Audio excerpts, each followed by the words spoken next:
Good morning. Welcome. Happy Monday. We're going to be doing some messages this morning, and we're going to play some Final Fantasy XIV after.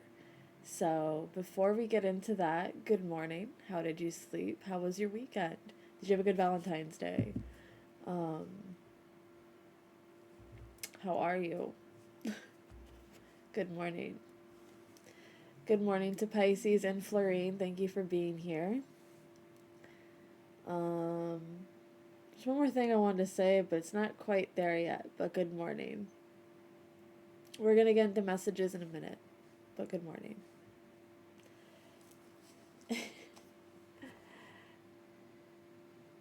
How's your morning going, Pisces? Your camera's adjusted. This camera's like me, it needs to be adjusted every so often. Okay. Rough. I need caffeine. Yeah, that's so real. Oh no, I hope he's feeling better. Good vibes to boyfriend.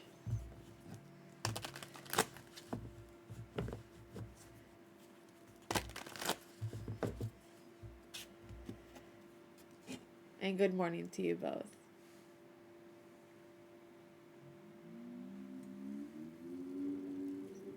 If it's any help to you, Pisces, I'm already halfway through this.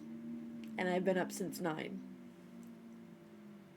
I slept okay. I slept great, actually. I think when you haven't been sleeping and you don't really realize that you haven't been sleeping, like, that well. Like, I sleep through the night, but I guess I haven't been sleeping as well as I thought I was. You kind of, when you do finally get that good sleep, you're like, I didn't realize how tired I was. You can't find any more cherry bombs. That's sad because we have a specific Target location that has a lot. No one's buying them here, I guess.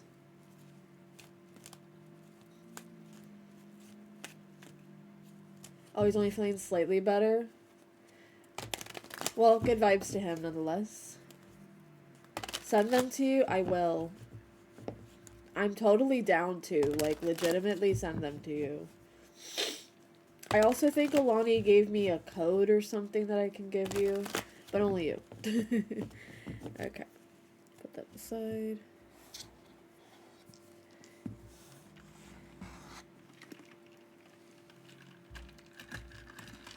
Make sure my liquid IV is mixed this time so I can not drink a chunk of it. It's disgusting. I saw someone had the Chobani. There's a new Chobani flavor that's like raspberry and roses, and it's not that good in coffee, but I saw someone mix it with the cherry bomb Alani's. I'm good with cameras, aren't I? With this specific flavor of Alani, and it was actually pretty good. I tried it. It was pretty good. I have the creamer, but it's not good in coffee. It's only good in a dirty soda. Yeah, it was good. Oh yeah, it's 200 milligrams of caffeine. So if you drink coffee, coffee is like 90. If you've ever had like a regular cup of coffee, it's like 90 milligrams. So this is like 2 cups of coffee. So if you drink 2 of these, you're good on coffee for the day. You're good on caffeine in general. Oh yeah, splitting one.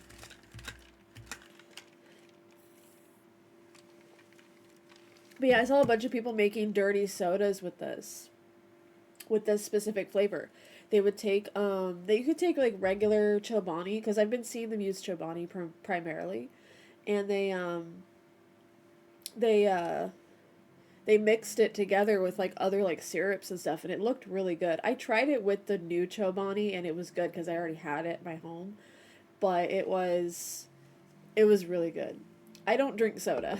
I drink this or I drink like Olipop or something, but that's about it. And these like have zero sugar. They're gluten free and vegan. But people tend to read the no sugar, like the it's not that it's zero sugar. What is it? Yeah, zero sugar per can. It's naturally flavored. So it's not that it isn't sweet or that it has that extra like diet taste, because our friend Moose was like, I don't like that diet taste. I'm like, it doesn't have the diet taste. You're going to be okay. You'll be fine.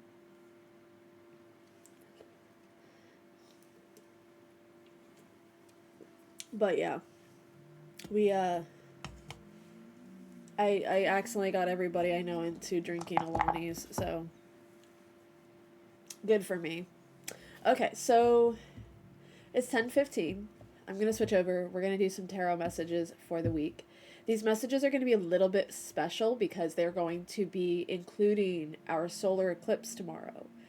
Yes, we have a solar eclipse, a new moon, in the sign of Aquarius at 28 degrees Aquarius. So if you have 28-degree Taurus, Scorpio, Leo, or Aquarius placements, then this message might be more impactful for you. This solar eclipse is definitely going to be very impactful for everyone. New moons are new moments, new timelines for us, right? So if you have a new moon in any part of your chart, it's opening a new door for you. Except that solar eclipses are actually whole chapters, they're whole new beginnings. So it might be affecting you on a bigger level, especially because we're entering a new Chinese zodiac year. We are ending the year of the snake and entering the year of the horse. Now, I am not privy to Chinese zodiacs and I don't know enough about it to tell you. And unfortunately, I've seen a lot of people spreading information about what it means to go from the year of the snake to the year of the horse. Snakes do shed their skin. But I feel like people, unfortunately, have very, very, what's the word? Very narrow interpretations of the horse and the snake years. So be careful where you're getting your information. People tend to read the word snake and think like, oh, bad people are leaving my life, or you're the horse, it's going to be such a great year because this is like, please listen to people who are actually qualified. I am not one of those people, so please don't listen to me when it comes to Chinese zodiacs because I know zip. I know that I'm a horse, but I know I'm a metal horse and we're going into a fire horse. I don't know what that means. I don't know the difference. I can make assumptions because I can, and everyone will, but that doesn't mean I'll be accurate with them. Western centric, yes. Yeah, the year does need to be nice to us horses. Um, so it's very likely as well that if you were born the year of the horse, you might be going through other. If you're born in 1990, then you're likely a metal horse like I am.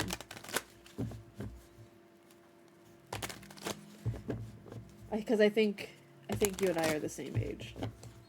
Perchance. Ah, dropping things! What cards did I drop?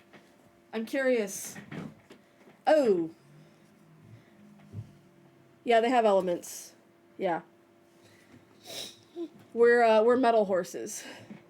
We're metal horses. Anybody want to see what cards I just dropped? Oh boy. What an interesting collection of cards that I got, actually. So that's a perfect time to switch over. As we were talking about the year of the horse and what that might mean, these three cards dropped on my lap. And it's okay if you don't read tarot and you don't know how to. That's completely fine. We are gonna discuss what this could be saying to us as far as reading. Oh, your dad would have loved that. I would love to hear more about your dad if you want to share in private spaces, because he sounds like a pretty cool dude.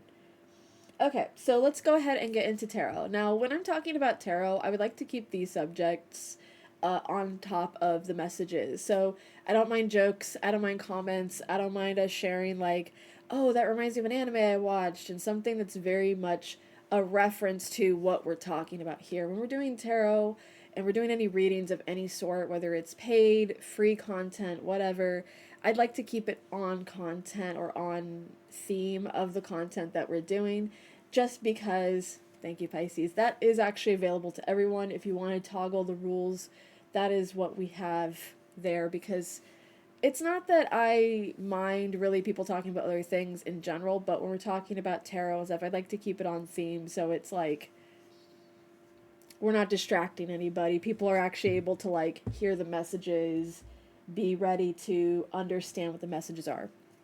So this isn't really part of the Monday messages. This is just what fell on my lap just now, so I feel like I'm inclined to read what it is. We have the Four of Swords on the top of the deck, and I'm so happy that we have the Four of Swords on the top of the deck, because the stained glass on the Four of Swords here reminds me every time I see it of the stained glass on the Five of Pentacles. And usually when you see fancy stained glass like this, what are you seeing it in? You're seeing it at a church usually. You're seeing it at a place of worship. Now, this thing about worship and church and things like that, spirituality, religion, it doesn't really matter what your belief system is. We all have a place of worship. We all have a place where we I want to say not deify ourselves or what we're doing, but we all have altars in our home or some place that we keep. Even if you have like anime figures on a desk, like to me you are placing import on things that are important to you, things that have meaning to you. Even if you're not deifying your anime figures, even if you are not deifying or worshiping that table. Some people have places where they put their passed over loved ones, pictures of their ancestors, pictures of even if you're not have passed over loved ones, just family photos and candles, and places where you put your heart and soul and belief systems in, where you're allowing like a sense of worship as far as your heart space goes, because that's where a lot of worship comes from, is your heart space. And for me, what this reading is entailing is the way that our spiritual path has kind of led us into our belief system. The Five of Pentacles generally has to do with worry and illness. So we're not going to be talking about it from the perspective of illness, but I feel like this message is really talking about the sort of path that we're on, where we separate ourselves and our lived time, our day-to-day times. Wow, I'm really good with words today. We live a certain experience where our worries and our stress and our experiences feel like any help that we can ask for is outside of us. And so much outside of us that we kind of forget that we can help. We can get that help. And I think the Five of Pentacles is not just telling us about our worries, but telling us like these ill and concerned people, these people who have struggles, are outside of a place of worship and a place of healing. So naturally you would assume that help can be asked for. But this is really about the separation that we place ourselves in, where we're not asking for help, or we're not allowing ourselves the space to say, "Hey, I need help." We're just allowing ourselves to sit with worry. And so this might be like a present a past, present, future situation where you're kind of learning to separate yourself from that idea that you have to worry, that you have to be stressed out about something, and moving towards, see, the Knight of Cups is moving towards, with love and intention, towards a space of help and of helping others. And so this is kind of a fun story of not just where I'm from spiritually, where I was once a person outside of my own sense of help, where I now can help myself and maybe in some ways help others. But really, it's not just about spiritually helping yourself or spiritually helping others. most of the time spirituality is considered like its own religion. Spirituality is just the understanding of our place in the world and our place among others, and how we are incorporating our self love into our own journey, and how that incorporates into our help and self love with others. So it's kind of the whole like, if you want good to happen, be the good you want to see. It's essentially that at its very, very core, to me at least. Spirituality is different across all continents.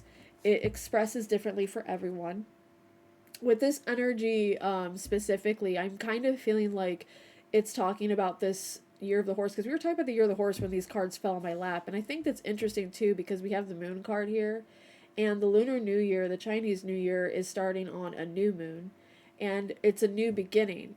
So it might be a new beginning in your belief system, and it's really just asking you to recognize where you were and where you are going based on where you currently are. Because of the stained glass, it shows that whoever is outside of the stained glass is now inside resting. I think also something that people kind of look over with the Four of Swords is, and this is metaphorical, is the way that this kind of looks like a coffin, right? And so when people see the Four of Swords and they say, oh, this is about rest, I think it's about mental rest, and it's about putting to rest, permanent rest, of things we no longer align with. And I think that's pretty good to step into when we're coming into a new lunar year, right? We're stepping into with the idea that whatever's coming next, we're putting our past behind us in a sense. We're learning from our experiences, and we're maybe even teaching those experiences to other people, but with the intention of love and with the intention of good. Because unfortunately, I think with spiritual spaces, we tend to feel like it's about teaching lessons as far as the way that I feel like a lot of westernized spirituality goes is very like, oh, you didn't learn that lesson. How could you? It's like you have to understand that everyone's in their own space. Everyone is in their own space spiritually. And if somebody seems behind you or ahead of you, that's their path, because they might be ahead of you or behind you in other ways too. You might be ahead or behind of them in other ways. Nobody is supposed to be on the exact same path all the time. So I feel like this is talking about personal alignment, but also personal alignment that helps you align with the people around you or the people that you're meant to be around. So I think that's a really interesting way to think about the year of the horse and starting forward, especially since we got a horse right here. The horse is about movement. So the Knight of Cups is moving with love, moving with intention. Everything that you're putting to rest in the last year, make sure you're utilizing it forward in a way that's keeping you going forward, but also making sure the people around you are coming forward with you. No, not necessarily saying that you're dragging people into lessons they don't need to be dragged into, but just saying, like, understanding that sometimes your path is about finding alignment with others who are aligned on the same path as you. All right.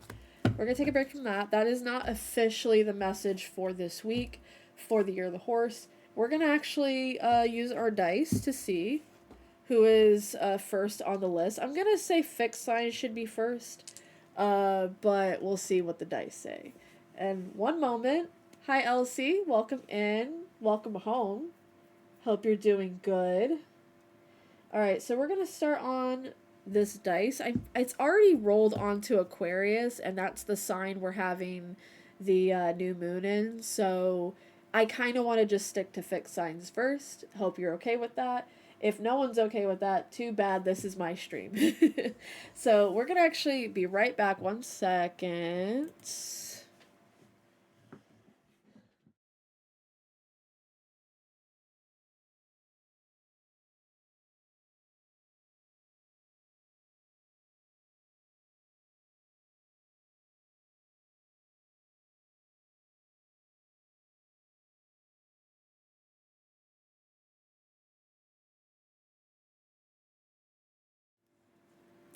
Okay, so we're back. Elsie, hello. Okay. We're all good. Yes, please, Florine. Please tell me all about your dad at a later time when you are ready, though. I would love to hear more about you. Okay. Let's go ahead and get started with fixed signs. So, fixed signs are Scorpio, Taurus, Aquarius, and Leo. We're going to start with you guys because our solar eclipse new moon tomorrow is in the sign of Aquarius. So it'll be affecting the fixed signs the most out of any of the zodiac signs ever. Also, if you have placements in Gemini and Libra at 28 degrees, that might also affect you because there will be a trine to your personal placements. Trine is a triangle because it's... I'll explain astrology one of these days. Maybe I'll do that this Saturday. I'll do an astrology talk instead of a tarot talk. I think that'll be maybe more interesting, more time for me to practice my astrology. And maybe you guys will learn something. I'll teach you guys how to, like, use your, find out more about your birth chart. Learn how to read a chart, things like that. Very basic stuff, because I kind of know very basic stuff. A lot of the stuff that I utilize in my conversations about astrology is, like, assumptions that I have based on certain placements that I've seen. And then sometimes I'll read about placements, and then I'll see them in a chart and be like, whoa! But anyways, we're going to go ahead and get started on the fixed signs messages. Now, with these messages, they are very special. As usual, please take only the parts that resonate for you. Don't force the message to fit into your life. Don't be scared. They are just tarot messages. They are meant for entertainment purposes. If they do help you in some way, good. I'm glad. If they don't help you, then I'm sorry. But again, don't force messages to fit if you don't think they fit for you. Okay, it's raining today. Can you believe that? Alright, so fixed signs are Scorpio, Taurus, Leo, and Aquarius. Sun, Moon, Rising. I think what we're going to do for these messages for the Lunar New Year starting tomorrow is we're going to be looking towards what we can expect this Lunar New Year to kind of bring in for us. Now, we have an ad break in 5 minutes. So we're going to shuffle the cards and we're going to sit with the message and we'll come back after the ad break and we'll finish the message that way.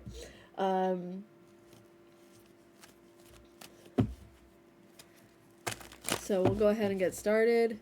Remember to take what resonates. Don't force the message to fit. You will know how and when it applies to you. That is too much Florida water, but it's okay because we can just rub it in. That's what she said. All right. But yeah, we have an ad break coming, so it's all good.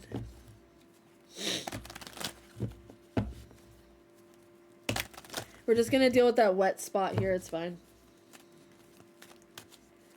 It's part of the process. I do it all the time.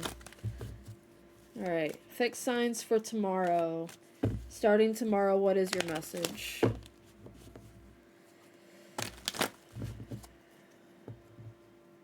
Thank you for the hydrate reminder and the posture check reminder. That is an interrupting message. I will get to it in a second. How could you, Luna? I'm kidding. It's not interrupting.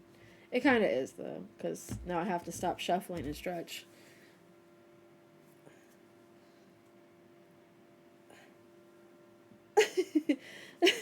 You tell him, Pisces.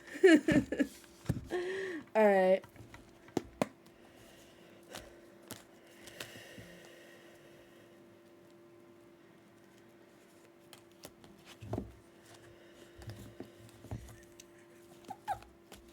Thank you.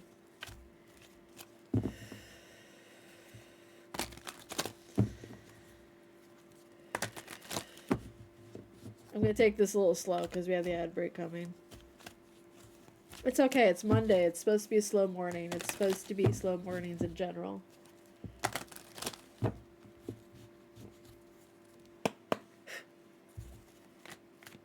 For the solar eclipse tomorrow, what message do fixed signs need to hear?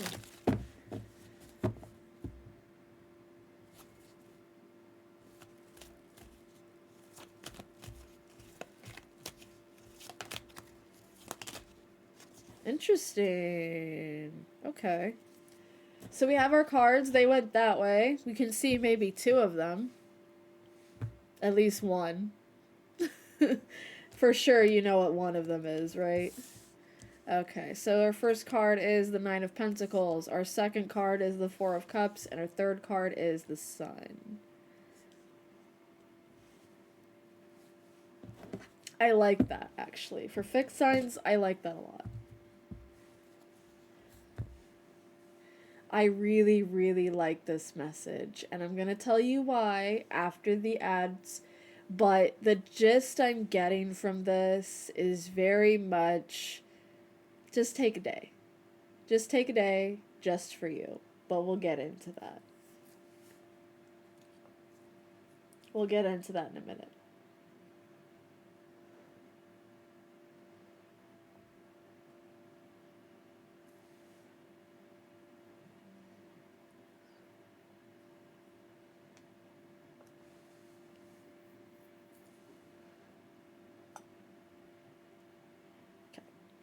So we do have the ad break coming in like a minute, so we'll take this time to kind of sit with the message. If you can read tarot, then you kind of know what's being said. But if you were to kind of assume based on the energy of what you're seeing, just the imagery of what you're seeing, I want to know your thoughts are on what this message could be saying to you. What do you get from this? I'm curious what you get from it. Now, the thing about fixed sign messages, if you don't have any fixed signs in your big three, your sun, moon, or rising, you can also apply it to your chart ruler. My chart ruler is a fixed sign, so I can technically look at this message for me as well, but only take what resonates for you. This is for our solar eclipse tomorrow. What we're seeing going forward, what kind of energy we need to kind of take into consideration this week as we're stepping into this new energy. So we'll come back after the ads, but I'm going to be right back as well. So stretch, self-care, do all that. I'll be back.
Hey.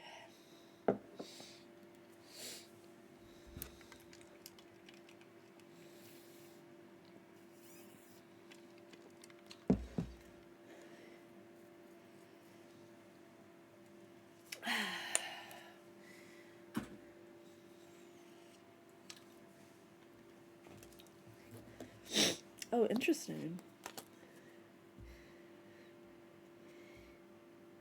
Huh.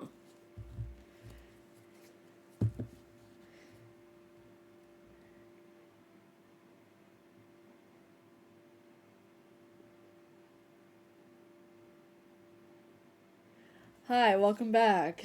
We're back from our ads. What were your ads? Were they good? Were you convinced to buy anything? We are currently doing tarot, so please remember that we're going to be trying to keep things on topic right now. So if you don't have anything to add to what's being said that is helpful to what's being said, keep it to yourself until after, please. Um, of course, like, if you want to share it anyway, that's your business, but you'll probably get deleted. So, we're gonna go ahead and continue. These are fixed signs. So, Aquarius, Leo, Taurus, and Scorpio, Sun, Moon, Rising. We're gonna continue on. Remember to take what resonates. These are messages for the new moon that's happening tomorrow. It's also a solar eclipse. What messages are we sitting with right now that we're keeping with us for this week as this new energy starts up? So the cards that the fixed signs have right now are the Nine of Pentacles, the Four of Cups, and the Sun. The immediate vibe that I'm getting from this for the fixed signs is sometimes your joy and your ability to kind of soak in the sun and soak in everything beautiful about what's happening in your life is your ability to just kind of sit with it and make it your own. You don't necessarily need to have a space where other people are enjoying what you have or making comments on what you have. And sometimes that input from other people uh, disrupts your clarity of it. I think this energy for fixed signs is really just asking you to recognize what you have and recognize that sometimes enjoying it in private is better than enjoying it with others. This isn't really to say that you have the wrong people around you or that you have no clarity when there's people around you or that you can't enjoy things with other people or share what you enjoy. But I think it's really just about being careful about what you're stepping forward with, what ideologies you're stepping forward with. Not everybody deserves a piece of what you have, and even if they do, sometimes it really is just for your benefit. I see nines here. We have the Nine of Pentacles here, 9, and we have the number 19 with the Sun card. And I think that's significant because the year of the snake was an end of a cycle. The number 9 signifies the end of a cycle. But really, this new moon energy is talking about a new cycle. And sometimes the new cycle requires us to just rest, right? Thank you, Pisces. So this is really asking us to accept and acknowledge that our current energy and our current space is enough. The new moon is not necessarily bringing in something new for you. And maybe this energy is also asking you to not accept anything new right away. We do also have a Mercury retrograde happening. It's in its shadow period, but maybe right now is just about knowing what you have already is good enough for you. You don't need any more right now, and you just need to kind of enjoy what you have. Maybe that's what this year of the horse is going to be asking for these fixed signs. What I found super fascinating about the top deck energy is the Magician. And the Magician is what we're manifesting, what we're bringing in that's new, but it's based on power we already have. Maybe this energy is really just asking you to recognize what power you already have before you keep asking for more. You're not asking for more from a place of insecurity. You're now asking for more from a place of security. You can be more picky about what you're manifesting. You know, you're not a kid anymore. You're manifesting with the heart of a child, but you aren't a child anymore. You can manifest from this space.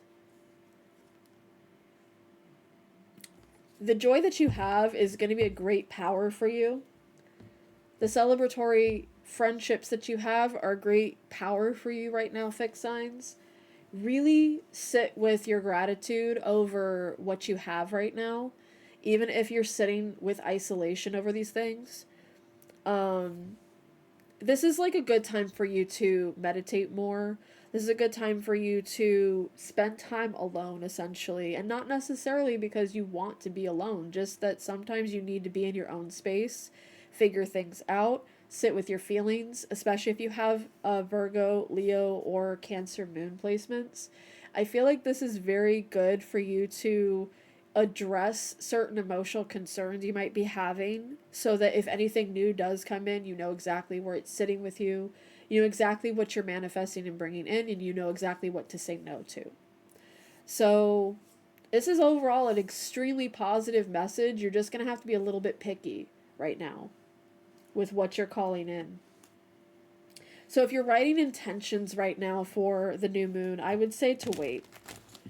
My opinion is to wait. Because the new moon might be revealing something. Because it's a solar eclipse. We have a lunar eclipse in March. It might be signifying something that you cannot take with you in this new year. Maybe it's a mentality. Maybe it's a state of dealing with your emotions. Maybe it's asking you why you're not out in the sun more. Because this energy is like someone out in their garden enjoying life, and this person right here is not enjoying anything. So maybe it is asking you to have discernment about how much time you're spending inside, how much time you're spending outside, metaphorically, not metaphorically. It might also be asking you to address concerns that you're having about why you're isolating, why you're not giving yourself more space. It's really just using that discernment of when is a good time to sit with your feelings and when is it a good time to express them and to utilize them to the best of their ability. Them getting like, when you're watering your garden, you don't use stagnant water, you don't use stale water. And I'm not sure if that's an accurate saying. I don't know if you can use that. I don't garden. Well, I do, but not that kind. But you know what works for you, right? Fixed signs. You know exactly what works for you, and you know what has worked for you thus far. And there will be changes in what works for you and what doesn't work for you. But before you figure out what does or doesn't work for you, you have to accept what does work for you so that when new things start coming in, you're not questioning, oh, does this old method not work for me anymore? You know it works for you. So why are you questioning it? And how can you integrate new things into your new journey? Keeping in mind what has worked for you and what hasn't. Okay, we're going to move on from fixed signs. Take what resonates. I feel like with this week, you're going to be sitting with this energy maybe until the lunar, the full moon maybe? Because the sun is sitting here, and I'm kind of feeling like it's a new moon, full moon experience. So that's what we're sitting with for fixed signs. Again, take what resonates. If you have any questions, you're welcome to ask about the cards or what I said. But I kind of feel like this is about just recognizing your own emotional space right now so that when new energies come in, it's about, okay, I'm not just accepting the first thing that I see because I know my worth. I know what I'm worth. I know what I worked for. I'm not going to accept the first thing I see. I know exactly what it feels like to accept something that's aligned with me, and I know what it feels like to accept something that isn't aligned with me. And usually when you're in your own energy, like correctly, and you're technically as grounded as possible, you're able to see things for what they are right away, and you're able to recognize energies right away. Do we have any questions? Do we want to take a screenshot of this? Do we want to sit with this a little bit longer? I'm going to start putting the cards away. It's still damp there. No. It's okay. Knight of Pentacles will be fine. I'm going to start putting these away. Remember to take what resonates. Sit with that energy. See how it fits for you. If it doesn't fit for you, that is okay. I am doing cardinal or mutable signs next. And you might resonate with those a little better. We like to keep a piece of tissue nearby just in case that happens. Alright. So let's ask our dice who's next. Cardinal or mutable, please. That's not cardinal or mutable. Let's try again.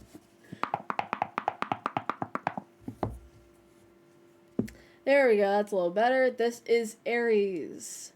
That is a cardinal sign. So we're going to be doing cardinal signs next. If you are a cardinal placement, that's Aries, Cancer, Libra, and Capricorn. Sun, Moon, or Rising.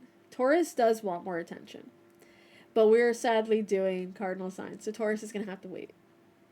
So if you're a cardinal placement, your sun, moon, rising, or your chart ruler is a cardinal sign. And Saturdays, I think we'll be doing some astrology, just to talk about chart rulers, because chart rulers are a bit interesting. So if you know your rising sign is ruled by a certain planet, and that planet in your chart, whatever that sign is, that's your chart ruler. So for me, I'm a Pisces rising, right? If you couldn't tell. And Pisces risings can either be ruled by Jupiter or Neptune. So my Jupiter is in Leo, which is a fixed sign, or my Neptune's in Capricorn. Thank you, Pisces, for adding it. I should add like a toggle as well, shouldn't I? Just in case people kind of forget what the cardinal signs are. You think that people will like that? Thank you. All right, cardinal signs: Aries, Cancer, Libra, and Capricorn, sun, moon, and rising. Take what resonates. This is the energy that we're going to be sitting with for this week, for this new moon solar eclipse that we have tomorrow. Happy Lunar New Year.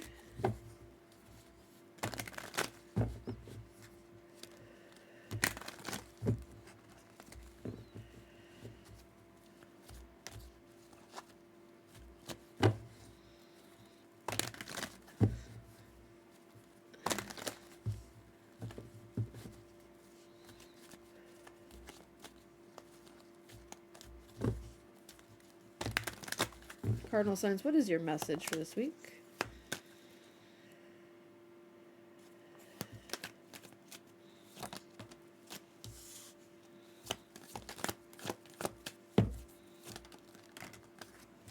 Okay, so we're dropping cards. That's awesome.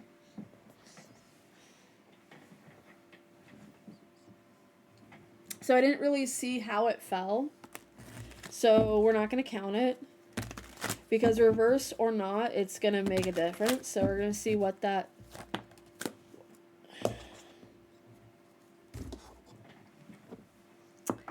This is the morning we're having. This is the morning we're having. We're just dropping cards everywhere. Okay, one card, please. Not on the floor. For cardinal signs, what message is this? I said one, it gave me two. So we're going to move Two of Swords over. And we're going to put these... Yeah, man, it's a little bit crazy this morning. Not going to say what's been happening over on my household's end, but it's been a little bit chaotic this morning. I didn't even know that Luna took today off from work. I could pay attention to the board that she wrote it on, but I just was like, I got to stream tomorrow. So, anyways, we are getting into cardinal signs messages. We have the Queen of Cups, the Magician, and the Lovers. So, cardinal signs are pinned in they're in the pin of the chat.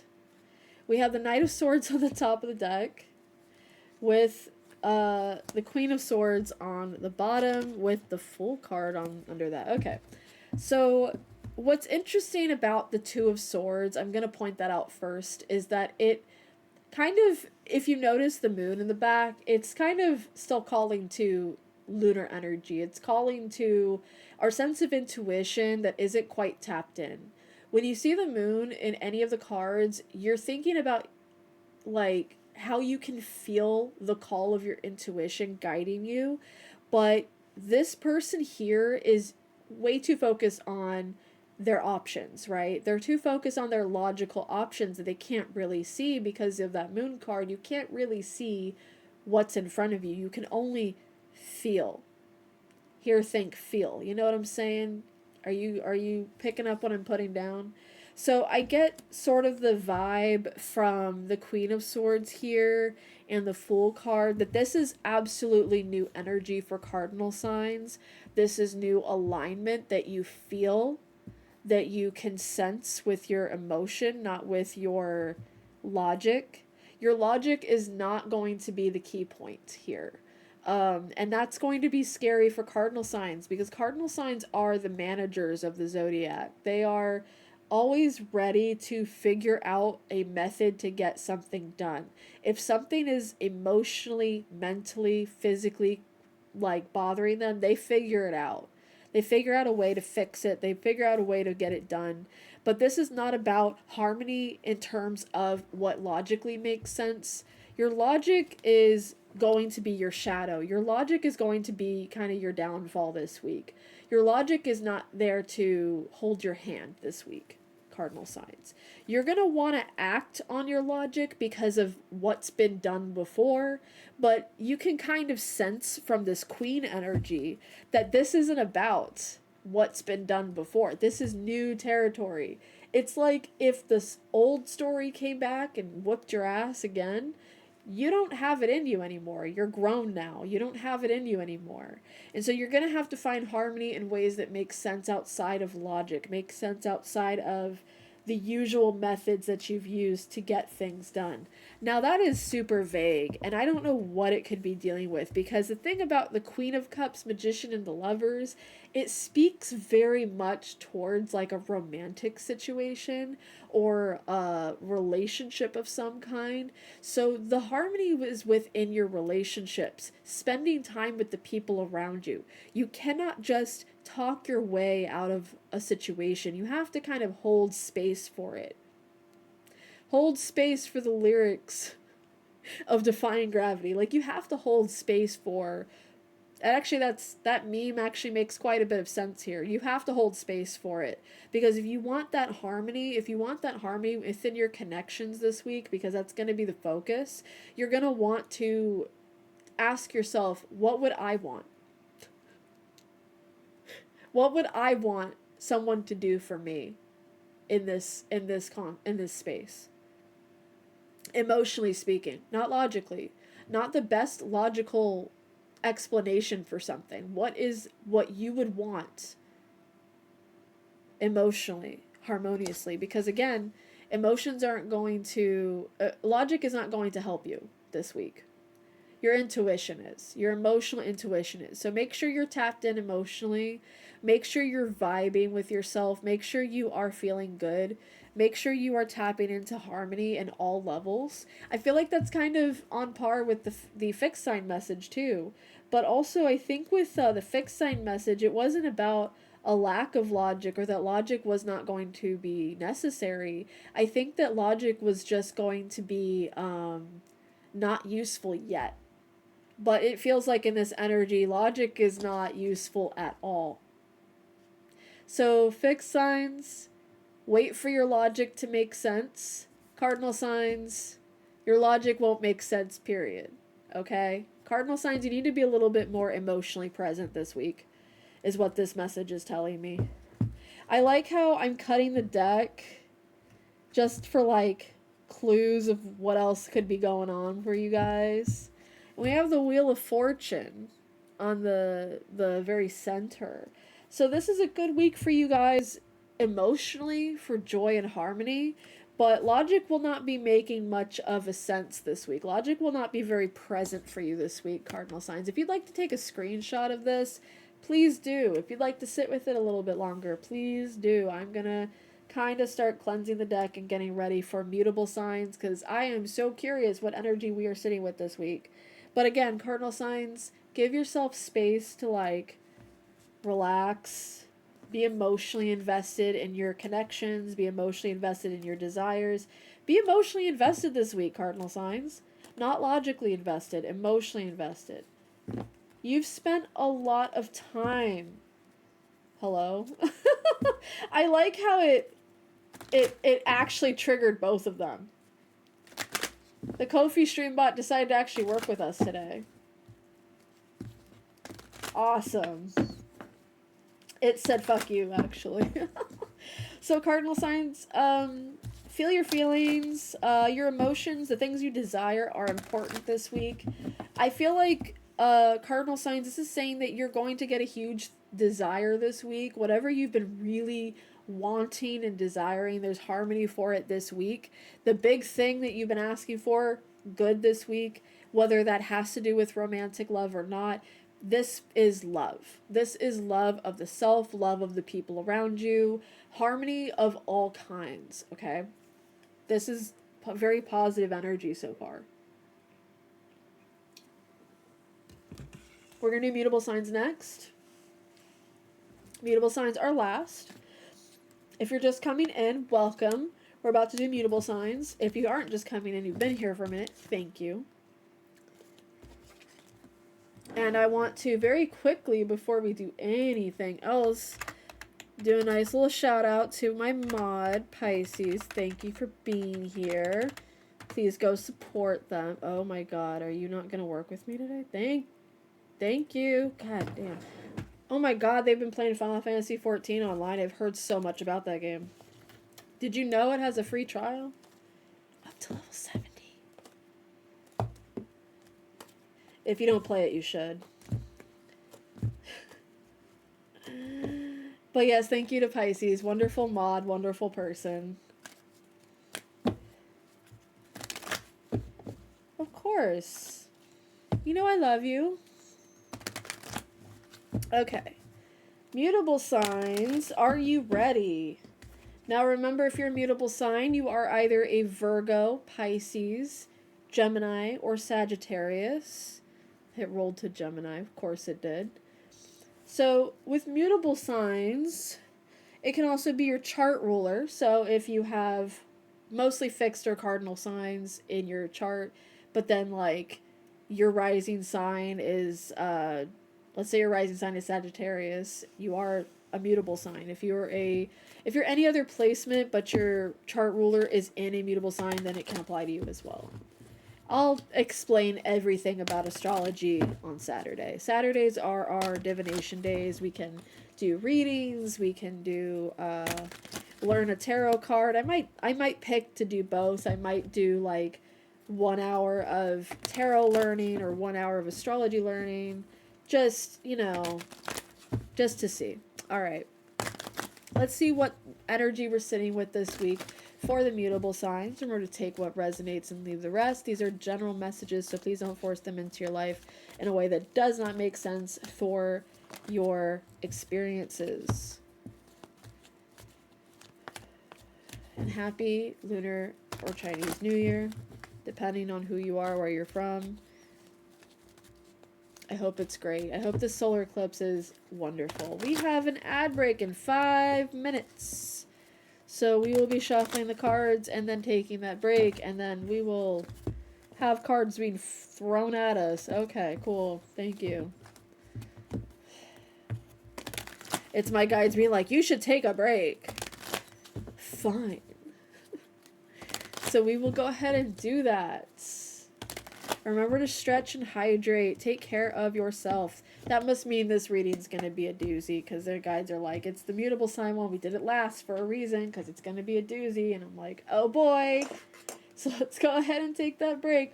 I'll be back after the ad. Take care of yourself. Stretch too. Don't just sit there and shrimp. I'll be right back.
what great timing. I just came back after the ads. I hope you guys had great ads. I hope that you weren't convinced to buy anything because capitalism and all that. um, what a strange and fun time we live in, isn't it? All right, so like I said, thank you so much, Elsie. I'm going to get into mutable signs message for this week, going into the solar eclipse tomorrow. I'm looking at these messages from the perspective that this is the energy we're sitting with this week as we're transferring over from last year, like everything that we've come to release in the year of the snake and going into the year of the horse, but it's also a new moon and it's a solar eclipse. Solar eclipses are huge chapters. Huge shifts that we're having. So I want to see what the mutable signs need to hear for this week. Now remember, I do have the full VOD that will be posted on my YouTube.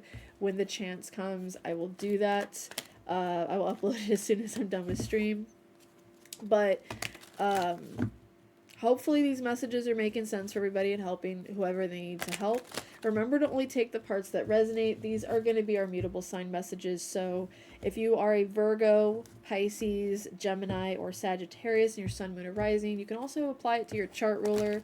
You can apply it to your Mercury, your Venus, however you resonate with mutable signs or fixed signs when we did the fixed signs, or cardinals if you saw those.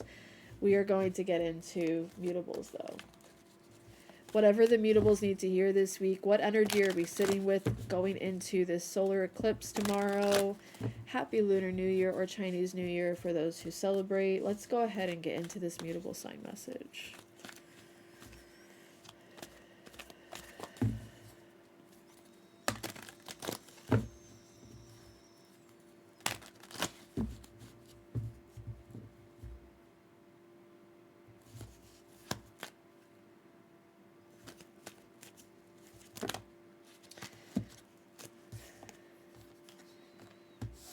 We're being returned with the Four of Swords.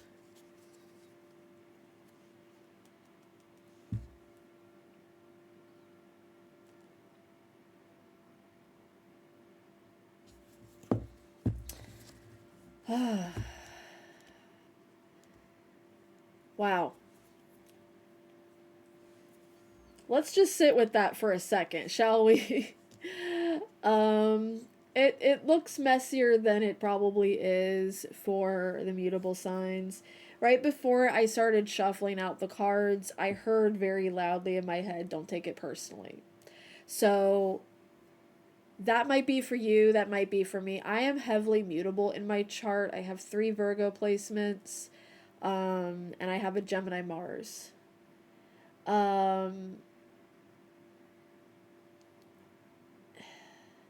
This is not me trying to force toxic positivity on this message. This is not me trying to say, it'll get better. It's just a flesh wound. It's not any of that.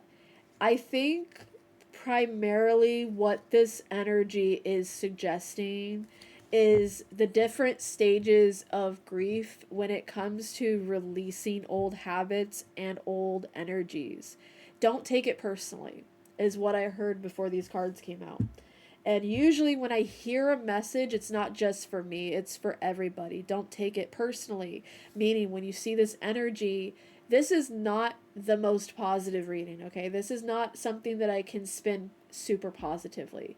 But that doesn't mean that we can't try to make something positive from it. You know, what do people use to fertilize their flowers and their crops? They use shit, right? That's how we want to see this message. We want to see it like fertilizer for our new energy, okay? And that's the thing about the High Priestess here. The High Priestess is all-knowing in that she knows what she knows through her spiritual connection to the universe. But the thing is, you don't know everything, and you will never truly know everything. Another thing that I want to say for you mutable signs is that these are all air signs. These are all, this is, I believe this is Libra, this is Gemini, and this is Scorpio. Now, none of that really matters in the grand scheme of this message, but what I feel like this is implying is this is a lot of fixed thinking, a lot of thinking that needs to be taken care of, right? Because if you think about astrology in the derivative sense, so you put your sun sign as the first house, you have fixed signs in your 12th house. It's your subconscious.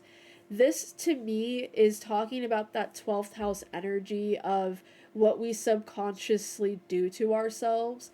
And because the new moon is happening in my 12th house, and also I feel like it's affecting all the mutable signs in their respective 12th houses. This is talking about your subconscious undoing. When you're rested and you're allowing yourself to kind of sit with your thoughts too much, and you let yourself dive into overthinking, and you let yourself, like when you rest, do you actually get any rest, or do you just sit and think about all the things that make you not rested? Do you actually allow yourself that mental rest, or do you just let it spiral into undoing? And the thing is, you know you do this because that's how you got to the point that you're at, where you are the smart and capable person. Mutable signs, we overthink everything. We dive into everything. We are mutable signs because we like to try everything, right? We're very much like multiple hobbies, multiple interests, right? Because we're mutable. We're constantly moving energy. But the problem with that is that also can affect the way that we think about ourselves and we think about time. We have a coffin here. This is kind of like simulated death in that it's rest, that we're putting things to rest, consciously putting to rest. We're allowing ourselves to rest our minds and our spirits. We're allowing ourselves to stop worrying. But the thing is, that dives into exhaustion. Why are we so exhausted when we're releasing? Why are we so exhausted all the time, guys? Come on. What's that about? I cut the deck and this guy is in the middle. And this is about our shadow. This is about the way that we try to obsess and control everything. I think what this is really saying is that where we're using our power for good, where we're using our ability to put things to rest for good and where we're using it for bad, how we're allowing ourselves to kind of like discard ourselves in the process of finding ourselves. Mutable signs, we have this tendency to go through rebirth really easily. And that's what it's talking about. It's talking about our ability to be reborn. How much of ourselves are we sacrificing in our rebirth process? Are we looking at this new moon and solar eclipse energy tomorrow as a time to shed our past and be ready for what's new? Or are we sacrificing ourselves unnecessarily in order to feel something? In order to feel better about our circumstances? Are we forcing our conditions to change because we cannot be happy with where we're at? We cannot rest where we're at. And why is that? Why can't we rest where we're at?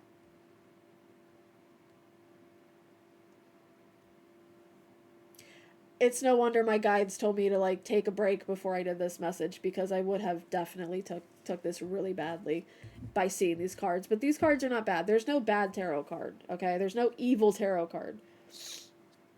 There's tarot cards you don't want to see, but that's the thing about life. You don't want to experience certain things. Of course you don't, but that's kind of life. You experience it anyway for the sake of it's an experience that we have, that we share with our fellow man, that we're like, hey, wow, that sucked.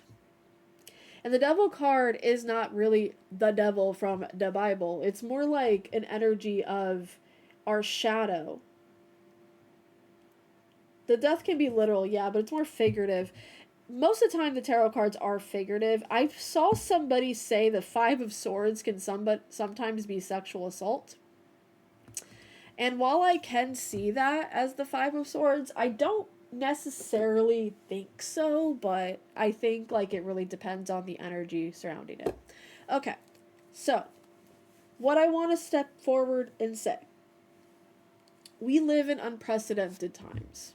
Maybe precedented for some, but I think as a whole, what we're looking at with this energy is that we are learning how to value what is current in this energy that I'm seeing across the cardinal signs, the fixed signs, and now the mutable signs.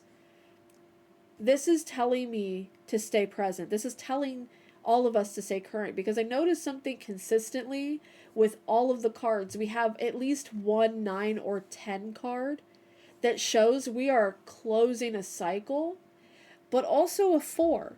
Each of the readings had a 4. We had the 4 of Swords show up twice, and we also had the 4 of Cups. The 4s are indications of being present, whatever that means. Even if that means we don't like where we're at. Because in order for the 5s to come in, change and, shifts to happen in our lives, we have to be ready to accept exactly where we're at right now. And right now you are being asked, mutable signs, to put something to rest, but that rest cannot change you. It has to change what's around you, but you cannot take that as a personal attack. You cannot take it as a personal defeat. You cannot take it as, this is my fault. Because the thing about this is overthinking. The 10 of Swords is ultimately always death through overthinking. These are all different types of death. This is death that we put something to rest that we are in control of, our worries, our concerns. The death card usually represents a transformation that happens internally that we don't necessarily always see. But the thing is that sometimes it does affect us externally, and we overthink and we dwell because why wasn't I ready? Why did I let this happen? And the thing is, mutable signs, you can't be ready for everything. You can't be prepared for everything. And deep down, you know this. This is our intuitive knowing that we can't know everything. That's what the High Priestess is. It's the intuition that tells us that we don't know what the fuck we're doing. And that we have to be present. We have to be as present with ourselves as possible. See, it's showing up again. So, mutable signs, whatever's happening this week,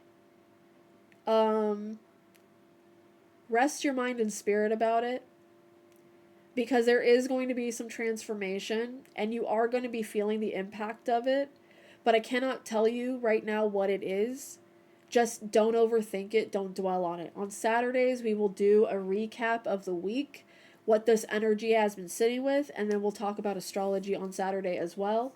I think Saturday is going to be a big day to be talking about how this new energy is stepping in for us. But mutable signs, don't take it personally. That's what I heard. Do not take it personally. Whatever you're experiencing in this energy, whatever you're feeling, whatever you're seeing, don't take it personally. Don't internalize that energy, okay? Because that energy is not to be internalized, it's not to be faulted on us, even if some aspect of it was our fault, because I think that's what this is this kind of explaining, our worries about how we integrate into our reality and how we've been approaching things. If you look at all of the 4s in tarot, the 4 of Swords, the 4 of Pentacles, the 4 of Cups, we are being selfish with our energy in a sense, because there are people who need our help. This is the 6 of Pentacles. If you look closely, it looks just like the 6 of Pentacles. I'll come out with it too. If you look closely at any of the cards, they kind of indicate what's happening in the others. I'm going to bring out the 6 of Pentacles real quick and show you, because it is a callback to the 5 because of the stained glass and our worries. But these people need help.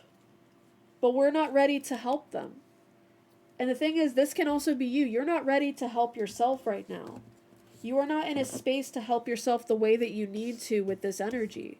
And that is something that you have to accept. And that's kind of the point of, I think the point of 4s is that sometimes, like with the 4 of Cups, you're not ready to accept this new thing because you're still sitting with energy that you just experienced. And so that's kind of the thing I'm seeing here with the mutable signs. You're not really ready to deal with what's happening. You're not really ready for this new energy, or you think you're not ready for this new energy. So you're trying to prep yourself, and unfortunately, over prepping yourself can lead you to more exhaustion. So whatever's happening this week, do not dwell on it. Even if it's something that's like a bunch of things are happening, you're like, I could have prepared for this. No, the fuck you couldn't. The thing about it is it's the year of the horse, and we have a new moon happening, a solar eclipse, which is a whole new chapter. You can't ready yourself for a whole new chapter in a couple of days, even a couple weeks, in a couple years, because it's new. You don't know what's happening. So we have the Six of Pentacles out here, and I'm going to move these to the side so you can see how very similar. You see this guy is helping this guy who's not really ready. See that? Justice. So just take it in as a message of there will be some type of death or grief happening this week for mutable signs. Not necessarily literal. Please don't take it as a literal. It is more so about the death that we experience within ourselves, where we're letting go of a past version of ourselves. We're letting go of a mentality that we used to hold on to. We're putting a certain mentality to rest. But the problem with that is that we also open in our terms of rest, in our ability to rest. We also bring in new energies that we might not be fully prepared for, but that is what brings us into the Five of Swords, or the Five of whatever. Is it's leading us into change where we might not be necessarily ready for. So mutable signs, don't take it too personally what happens this week. You take what resonates, obviously. Don't force the message to fit. You will know how and when it applies to you. I am open for readings. We're doing $5 or $20 reads depending on how much information you need. And please, please, please, please enjoy and rest. See, this is the Five of Swords. This comes after the Four. It's basically talking about our defeat, our feeling of defeat, that we rested for a battle. Maybe these people are defeated. Maybe you are. But that's not really the point. Whatever happens will happen and has happened already. We just have to make the most of it. And in the Six of Swords, you move on. Because you can't dwell on something forever, because then you're not really learning from it. Okay, so that is our Monday morning messages. I'm going to switch over to just chatting. How are we feeling about that? That's crazy, though. I'm gonna take this off. That was really good messages. I really liked them. I think they were good. We will have the VOD uploaded later today, so you can see your messages. It'll be around the 20-minute mark that we got started. It took like an hour to do those, but that's okay. I hope that this week is wonderful for you guys. I hope that whoever is listening, who's ever here to take these messages, take what resonates. These are very general messages. I would like to do love messages at some point on camera for free, but unfortunately, it is what it is. The earrings were bothering me because they are weighted. How are we feeling? Just Be by Kirsty Hawkshaw. So I have a food for thought channel that should be open to the public on my Discord. Please recommend songs, TikToks, anything that has reflected back to a moment in our discussions of tarot, of astrology, whatever. And please feel free to reference what point that it was, if there was something I said, so I know exactly what we're talking about. So you can say, oh, it was the fixed signs message that you did that Monday, February 16th, if you can, because, I guess I'll know from the post, but yeah, we're in it. We're good. Thank you so much for those who listened, those who came in. Oh my goodness. Okay. So,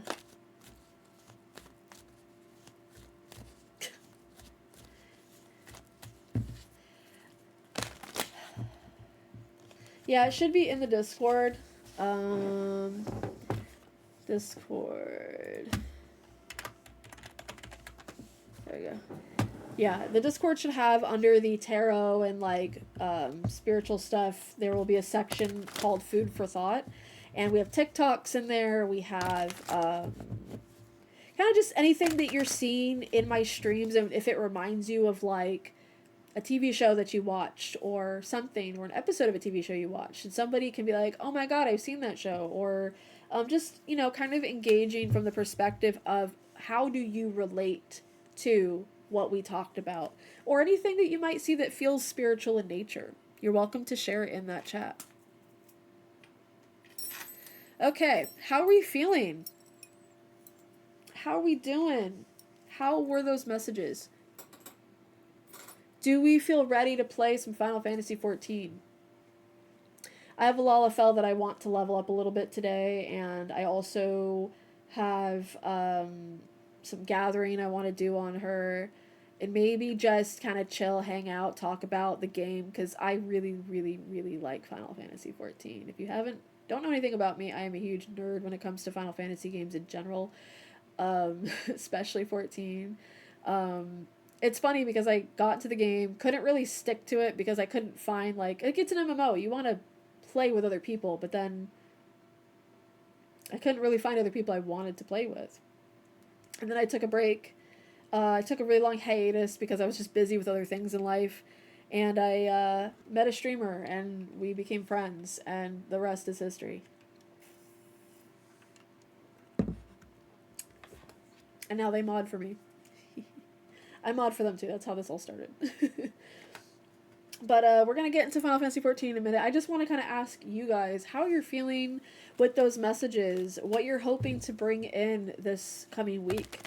Just a reminder, I do stream Saturday evenings, 4 p.m. That information will all be in my Discord if you do happen to join it. You're welcome to also make suggestions of what I can add to it to make it a little bit more poppin', because I think it's good. I think it's working out just fine, but if you'd like to make suggestions, you are more than welcome to.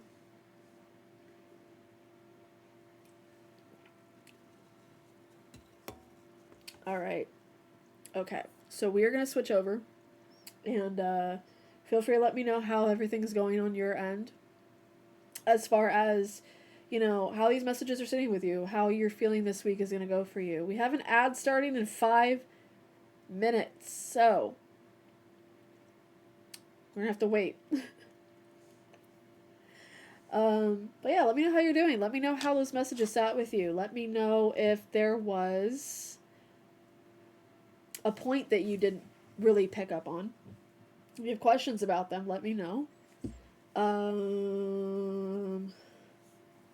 Yeah. So we'll be back after the ads.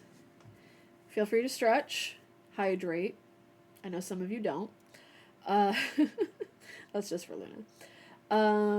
And yeah, we'll come back in afterwards. I've been noticing that more ads use the wording critically acclaimed and like yeah, it's because they know it works. They know it works. They know it. They know it functions pretty good. Like, hey, those 14 people are using it. Let's use it.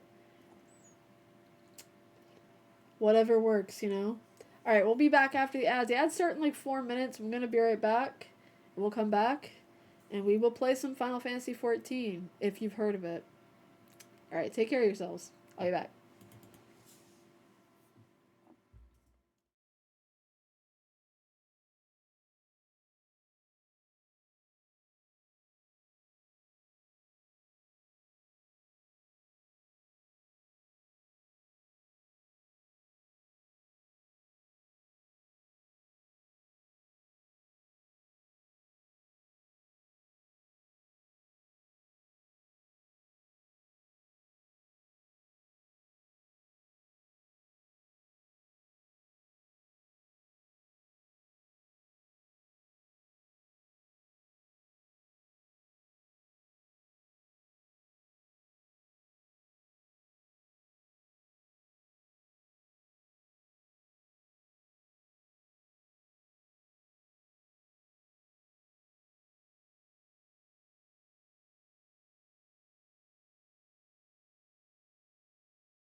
Welcome back. What were your ads? Were they good? Did you like them? Do you have any questions about those readings? Does anyone want to chat about that for a hot minute? Because the mutable signs message was a little atrocious, if I'm being so honest with you. Like, let's step away from the tarot reader experience and the professionalism of it all. The fixed sign message was like, it's okay to like sit in the sun but under a tree and just look at the world from a distance, you know, and it was a beautiful message. And then we had the cardinal signs who were pretty much getting the same message, but like harmony and love and mwah, like it's beautiful. And then we had the mutable signs, and it was just like, you're gonna overthink yourself to death. I'm like, awesome. I know that. Tell me something I don't know about myself, please. I would love to hear it. Anyways, we're going to switch over to Final Fantasy for a little bit. The stream is supposed to end around 1, but we might go a little bit over because I feel like it. Maybe I don't feel like it. I don't know. Might be. Might be. We'll see. No promises, but we're going to switch over to the critically acclaimed MMORPG. Did you know it has a free trial? Because I didn't. I did. Let's switch. Let's go. This is my Lalafell. Her name is Wind Up Val because she is the tiny version of my Viera, who is actually Val, and she is beautiful. And for some stupid reason, my star rail hasn't updated, but we'll get into that another minute. Maybe I'll take a week to just play Penacony because I am deeply behind. Alright. Let's play some Final Fantasy XIV. Let's also leave the floor open if we want to talk about those messages, because I do. Because what was that mutable sign message? Seriously. I wanted to make, like...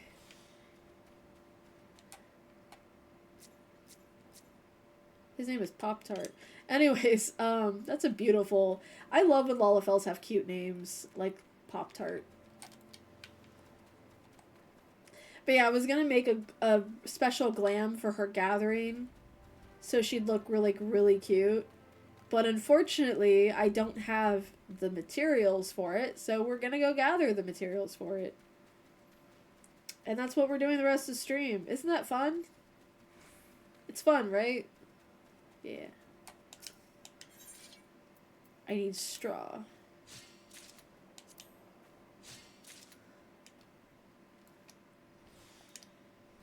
I should level up her fishing, but no. That's for another stream. We can do fishing next week. Well, we can do it on Friday. How's that? We'll just have a fishing stream on Friday. How's that? Friday fishing, we'll call it. Gathering is a way of life. It's also how we get our cooking materials, because apparently we can't do that. We don't want to buy our materials because capitalism, but also, like, who buys things when you can just gather them? What else do I need for it?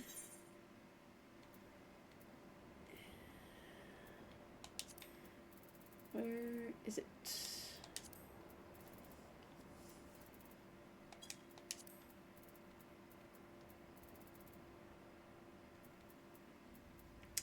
I could just type it in the search, but I don't feel like it. JK, we're gonna type it. Exactly, self-sufficient baddie. That's what we do here. We gather instead of pay for things. Except when it's fish, because sometimes I'm lazy. Why did I put strawberry, not straw? There we go, straw. There we go. Oh, I have enough. Okay.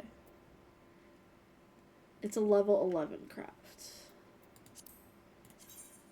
Why am I naked? There we go. I really like the other hat better that has like a little flower on it. But I don't see where that is. So think I have some of them in my inventory. Don't laugh, my inventory's crazy right now. Maybe I have it on my retainers. I'll go check my retainers in a minute. This is the stream, guys. Sorry. Get some sunset wheat so we can do culinarian too.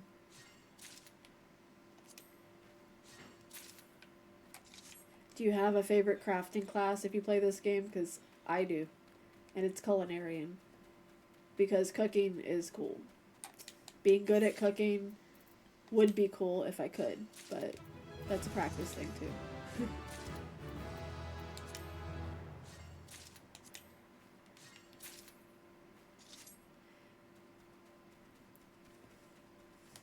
It's interesting because the more I think about those messages that we did today, like the cardinal signs, the fixed signs had pretty clear messages of what they're like.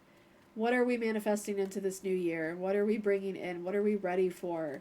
It's like very clear what those signs are ready for, but for mutable signs, it's like you want everything and also to feel like to feel ready to want everything and to be ready for everything are two different things. Culinary is my favorite. But my initial thought was that it would be alchemy. Okay, yeah, that's also me because alchemy is also very cool. Because when I was a little kid, I think like most little kids, they like make potions with like dirt and water. I think everybody was doing that when we were little. So it's like the innate witchiness of it all. Okay, I think that's enough stuff for now. And I think what I'll do is I'll go ahead and craft it. And because it's going to be a glam, I don't need to make it high quality. So I'll just craft it normally.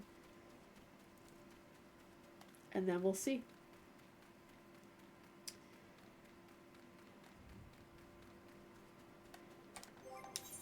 I love how I can already tell I'm getting hungry. And my stomach's going to be a bitch about it. Go outside, pick your little plants and make potions. Yeah, exactly. See, you get it. Sure, my gear's up to date. Okay.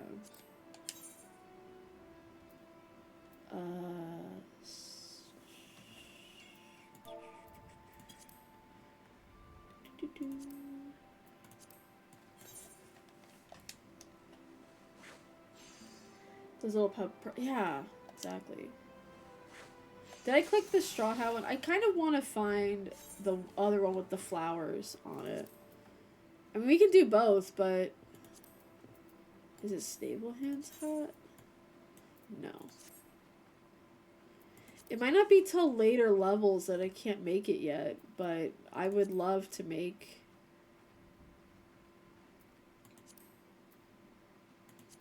Is it the Stablemaids? Yes, it is. I want the one with the little flower on it. Do I have the flower already? I do, but I think I'll go gather it. So it's in Bent Branch. Okay.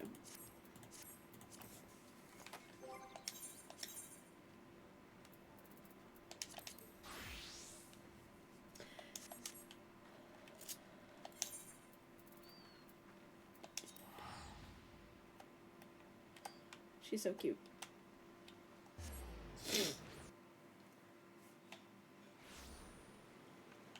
So yeah, on Saturdays what we're going to be doing is we're going to be doing like divination Saturdays as usual, but I think what we'll do is we'll do more messages for like reflective purposes of what happened this week. Just to kind of like do a check-in and see how we're feeling, because I'm so curious what's gonna happen this week. I mean, nothing might happen this week, you know. It's new energy, it's a new moon solar eclipse, so we might have to check in again in March after the lunar eclipse, you know. Like, we're gonna have to do some multiple check-ins maybe, but that's okay. That's what we're here to do. We're here to do a little bit of everything, a little bit of tarot, a little bit of spiritual stuff, a little bit of everything. I should work on my Lala some more, but I have so many characters to level. I still need to work on my Fenroth and Echoes FC to help. Yeah, I have that problem too. I have so many alts and only so much time. because I'm open for readings and I have stream to prep for, and then I also mod, and I also like need to spend time winding down from all that stuff, and also make space for other things that I want to do, because there's a lot of things that I want to do with my life that I'm still very young can accomplish. So, you know, I still have time to do them. I still have energy to do them. I don't want to be like, I'm unfortunately one of those people where I will be like, I'm this age and I haven't accomplished this yet. It's like, well, you still can. So give yourself that positivity. Oh, of course, I love you too. Of course. Happy to. Hopefully in the future I can be a little bit more efficient with it too. For myself. I'm not saying that you're criticizing me. I'm saying I'm criticizing myself. It's the Virgo in me. It's just how I am. Okay, so we're going to stop gathering for a hot second so I can go craft stuff, because I want that hat with the flower. And I will craft it right here because I give no fucks. Stablemaid's hat. Right in the middle of the grass. No criticizing yourself. Okay, you first. No being hard on ourselves. If you do it, I'll do it.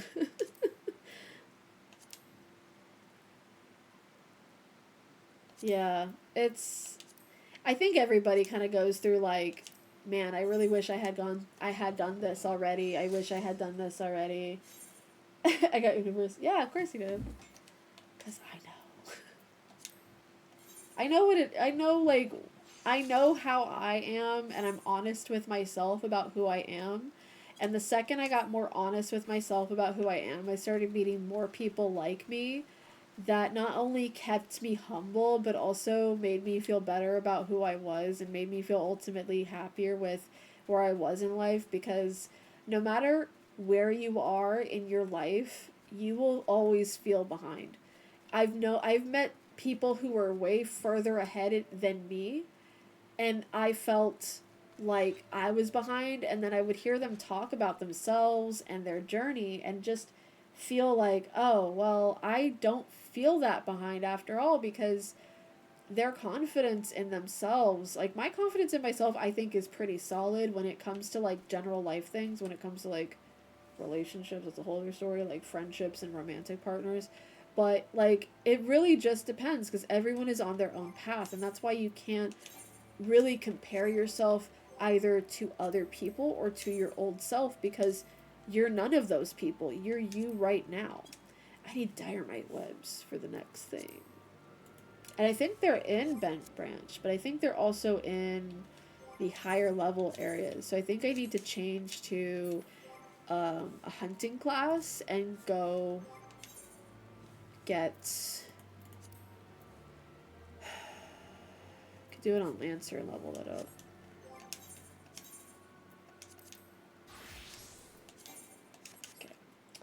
So I need to go find Diormites. I think they're right by Temtara Deepcroft. Yes, there is no behind. You're ready when you're ready. And we are ready to do something. And that is that time. Exactly. And the thing is like, a lot of people will go through like this sort of like phase of like, I don't feel ready. And truthfully, I'm in that right now. There's some things that my guides keep telling me to do, conversations to have, situations that I need to like put myself in. And I keep telling myself I don't feel ready. And the truth of that is you never feel ready. There is no such thing as a feel ready, because every thing that you are about to do is new to you, and so you're never going to know what it's like to feel ready to do it until you are doing it, and then you'll know what that feels like for that experience. It's all completely nuanced. It's all completely based on the situation and the variables involved. And truthfully, if you don't feel ready, to me that means you're not. point blank. It means that you're not, because you are giving yourself an excuse to not be ready.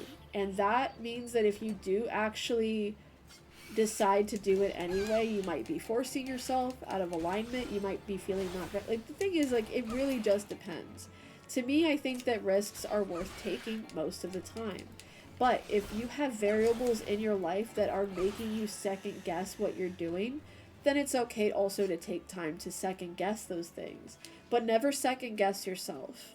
That's where I draw the line. Don't second guess your. I don't think these guys are dropping the webs. I think they have a lower chance, and I'm supposed to actually go kill the ones in North Shroud.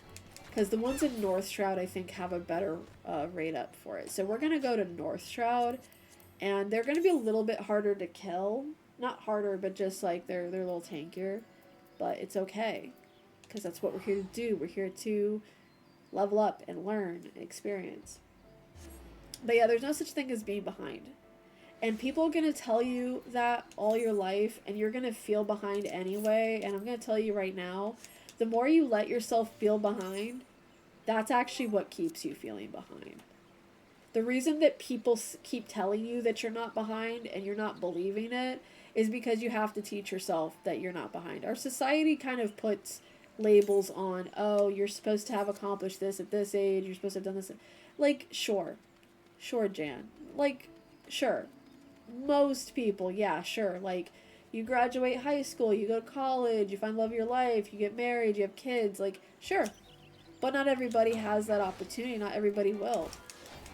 And that doesn't mean that you have less of a life or different. Like, my life, I didn't get a lot of options to do the things that I thought were normal. And the thing is, what was my normal worked out for me, because when I was growing up, I was like, I want to be a mom and I want to have 4 kids.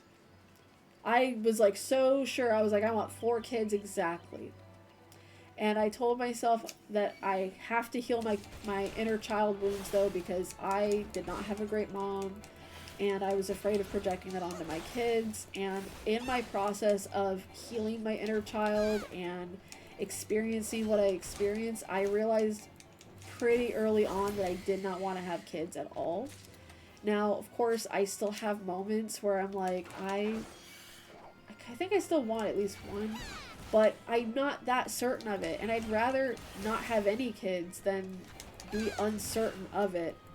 And then when I finally do, I didn't want it after all, and I'm like, no offense to, like, people who have kids, but, like, you pretty much, once you have a kid, you have a kid, you know, like, there's not anything you can do about it. And so I just told myself, like, if I'm meant to have kids, it'll happen. If I'm not meant to have kids, it won't happen. And so I'm not sitting with I have to have kids, I don't have to have kids. It's, if I'm ready and it happens, it happens. And I just have to be prepared for whatever life throws at me.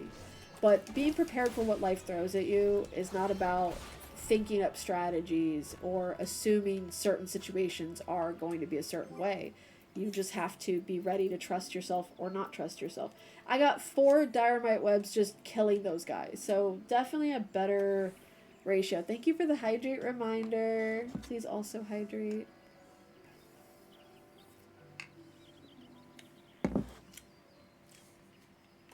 So yeah. I was so, like, when I was, like, up until I was, like, 20 something, I was like, I totally want, like, 4 kids and blah blah blah, and I was so sure I was gonna marry the person I was with. And then he started saying things to me like, I think children should be afraid of their parents. And that kind of started making me rethink, like, am I even with the right person? So it's been kind of a whirlwind of experiences, but you learn and you grow, and, you know, don't ever think that it's too late to have the life you want, but also be sure of what kind of life you want for yourself. That it's in alignment with you and not just a version of you that was taught by society what you should want. Because, again, I thought I wanted kids because I thought I was supposed to have kids.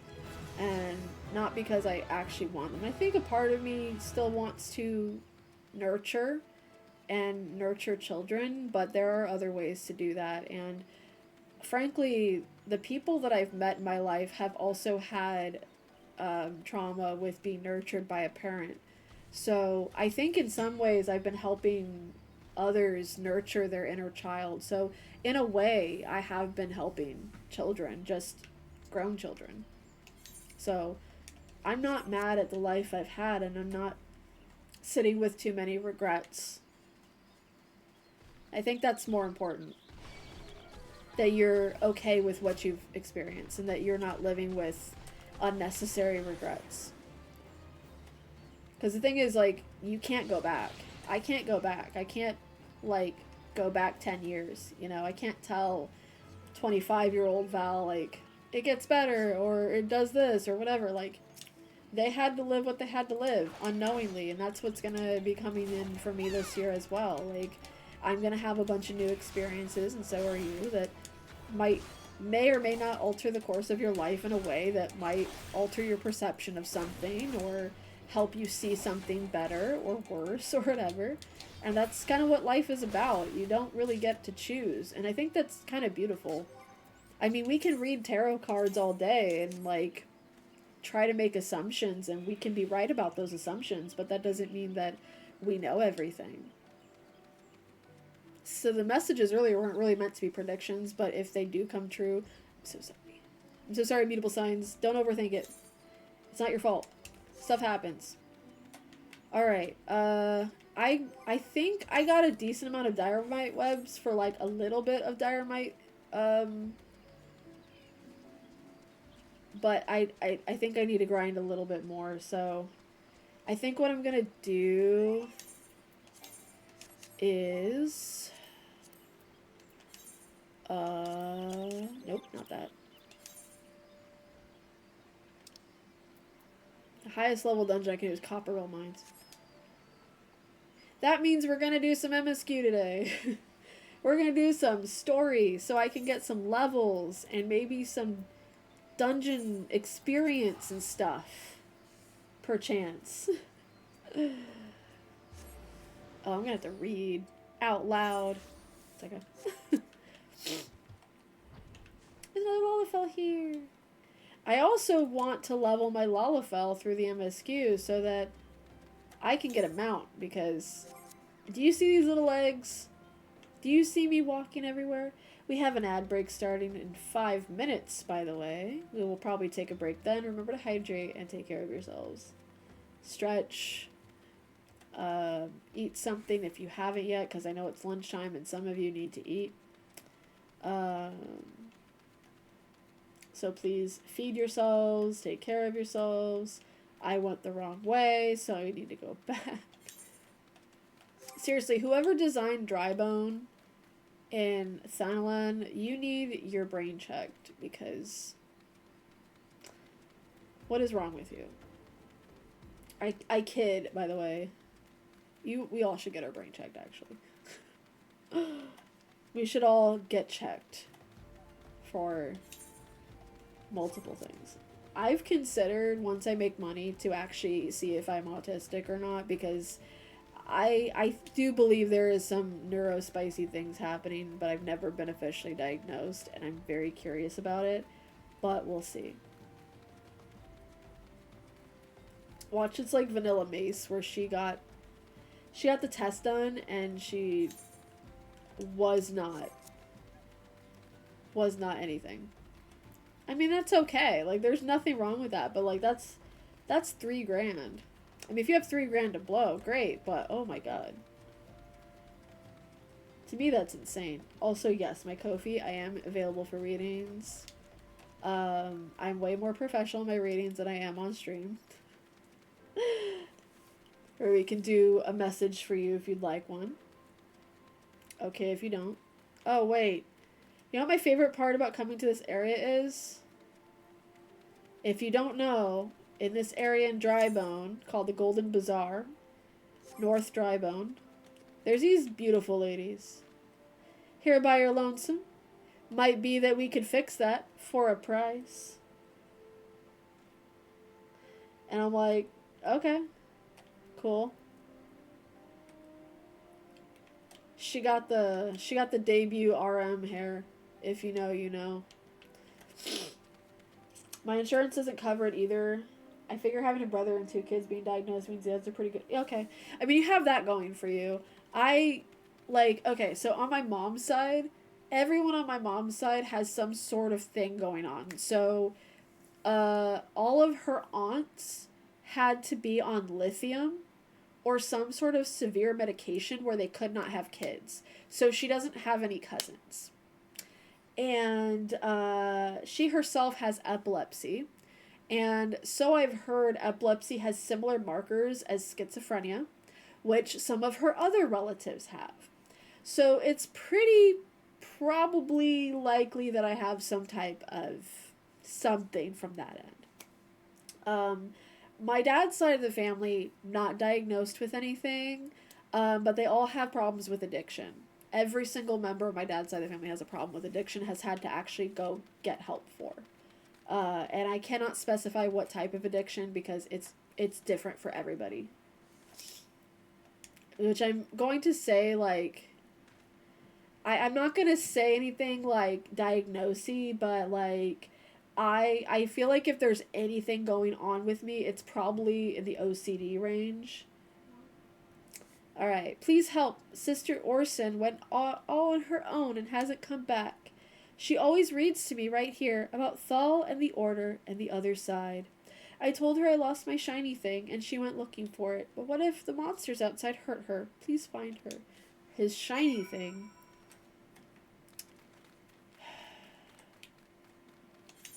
I'll have to punt this kid in next week. Gee, I wonder where the quest marker is. There's a purple thing, but I don't know. My brother is neurospicy, so like I have a possibility of having it. I'm not sure if other people in my family have been diagnosed with it. Yeah, I think like having at least one person diagnosed makes sense. Like most of the women on my mom's side of the family have a diagnosis. My mom has epilepsy. And her epilepsy, it's interesting because she didn't have a lot of seizures. She just, like, she would have them, but they were really, really, like, hard to notice, even for her, as she got older. And it made me wonder if I also get them, and I just don't know I have them. And the thing is, you don't have to be epileptic to have seizures. So, it's like, you know.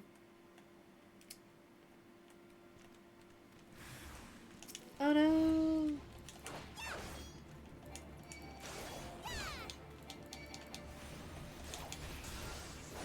I forgot we had an ad break and I'm like, oh no, not the ad break. Hello. Hi, Sweet Tea. Mind if I call you Sweet Tea? Okay.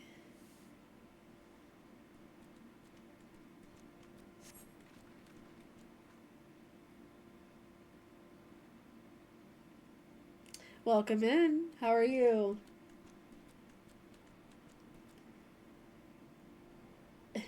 I stabbed him real good.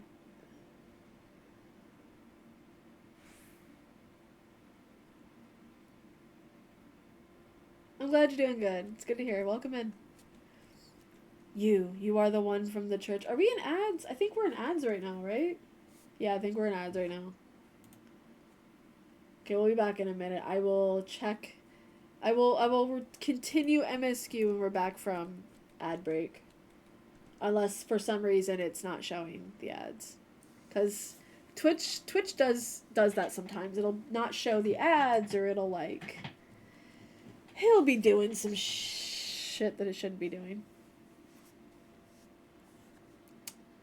As per usual.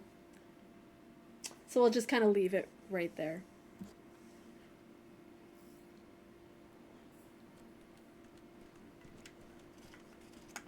They don't work for you on the app. It's interesting. So Twitch should do something about that, but I don't know. It's not a problem for me unless they're taking away my ad revenue, then it is a problem for me. But it's good for you guys cuz then you don't miss anything. Yeah, sometimes like I've noticed that when I'm watching like so I mod for another streamer and sometimes when I watch on mobile, the ads show up and sometimes they don't. And I'm like, what are you doing? What's going on? It's a little bit weird too, because like you can't get paid that way. I mean, it's not all about the money, but it's just like, why are we messing with the revenue of streamers? All right, so it looks like we're back from ads. We're gonna continue the MSQ. That was really weird. But welcome in. We're playing Final Fantasy 14. I have caught up in the main story on my main. This is an alt. But please, let's only talk about where we're at in the story on the character that we're playing, because we do have Sprouts in the chat, and we don't want to do any spoilers. Okay, cool. You are the one from the church. Thank goodness you arrived when you did. It seems like gratitude is yours yet again. You spoke with the child? Yes. Well, I was able to find his lost trinket. It is a ring given him by his mother before she passed. I will see it safely back to him. Good. Stop running off without help. Why do people do that in games? They're just like, nah. I can go out in danger. Oh, you're in Heaven's Ward? How are you enjoying it? I have an alt that just started Heaven's Ward. I'm pretty excited about that because it's been a little bit since I played Heaven's Ward. And I'd like to really go through it again. Except for there's certain maps in Heaven's Ward that I don't know where you're at in Heaven's Ward, but oh man. Some of the maps were not kind to us people who don't have flight unlocked. If you have flight unlocked in Heaven's Word, good. If you don't, Godspeed. I pray for you daily, and may you unlock it as quickly as possible. You create mini characters. Yeah, that's the thing. This game gets really addictive. Like you start playing, and you're like, man, I wonder what it'd be like to have this character. Like when I started, I was a Fembro, and then I was like, I don't like how stuff looks on my Fembro, so I switched to Aura, and then I took a really long hiatus. I came back as a Vera, and I play main on my Vera, whose name is Val, named after me, and then this alt is her wind-up version. So tiny. Oh, I'm glad. Welcome in.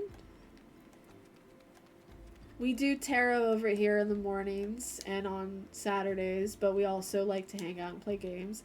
I play other things too, so it won't always be Final Fantasy XIV, but I do enjoy it quite a bit, so it'll be nice to hang out and get to meet other people who also play this game. Yay, pants. Except they don't go with my outfit. I do believe today is also the last day to do the Valentine's event, so if you don't have this outfit yet, I would say try to get to it as soon as you can. Oh yeah, the Lone Aetheryte in a huge map on the it's the Germanian Hinterlands, and then the there's another map I'm thinking of that isn't that in Heaven's Ward that just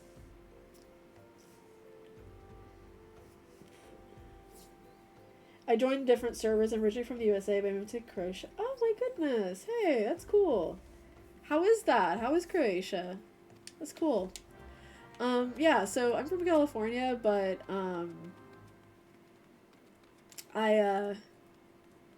was I gonna say? I'm from the West Coast, but I do have alts on other servers, so I can play with people in other countries, but the lag is crazy. The lag is absolutely insane.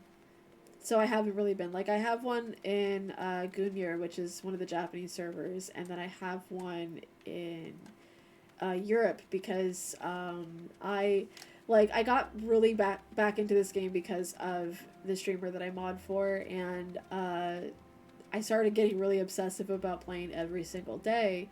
So when they took a break, I found a streamer who lives in Europe, and I was like, I need to make a alt over there now. So okay, that's beautiful. Wow, your views must be awesome. I would love to I would love to visit outside the country more. I've only been one place, but I'd love to go travel more and see other places because seeing pictures is one thing, but seeing with your own eyes is another. And I need to travel more. Yeah. I got Flurrying, like, yeah, it's a lot of alts means also a lot of, like, redoing certain things in MSQ. Like, there's one in Endwalker that I'm like, oh, I have to redo this. Like, I was watching Pisces do it, and I was like, yeah, I'm gonna do this on all my alts. Thank you for the hydrate reminder. Please also hydrate. It is raining like crazy outside. And it's not even like crazy rain intensity. It's just like we just got a random sploosh at the window and it scared me. Anyways, we're continuing on MSQ. We're still on ARR. Oh yeah. Thancred, what you got for me? Ah, there you are, Wind Up. So good for you to come. Indeed, I've heard all about good Sister Orson. Was it Orson? Isambard said her wounds were serious. It would seem my suspicions about the poor Rose were misplaced. But false though they were, perhaps my suspicions were not entirely without merit. Whilst following Sister Orson near the Golden Bazaar, a band of Amalja caught my eye. I tracked them as far as this encampment, but well, let us say that I would much prefer to keep my distance and remain here. This of course brings me to why I requested you, dear Windup. Would you be so kind as to take a look inside? So I have to... Okay. So I gotta do your dirty work, Thancred? Really? That's what I get for Mandervilling for free in front of you.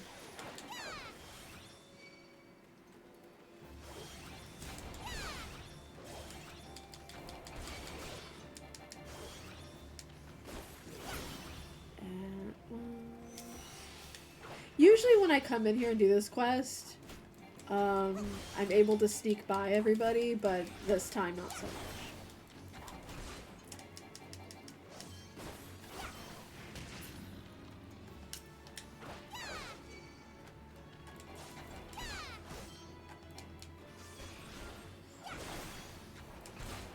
Val, do you button smash? I do. Thank you for asking.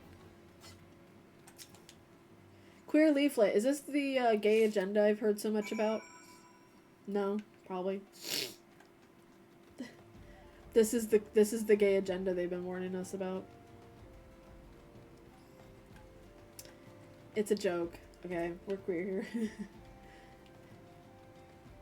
What level am I at? Okay, so that really depends on, are you asking about my main or my ult? So my ults are, around in our 20s.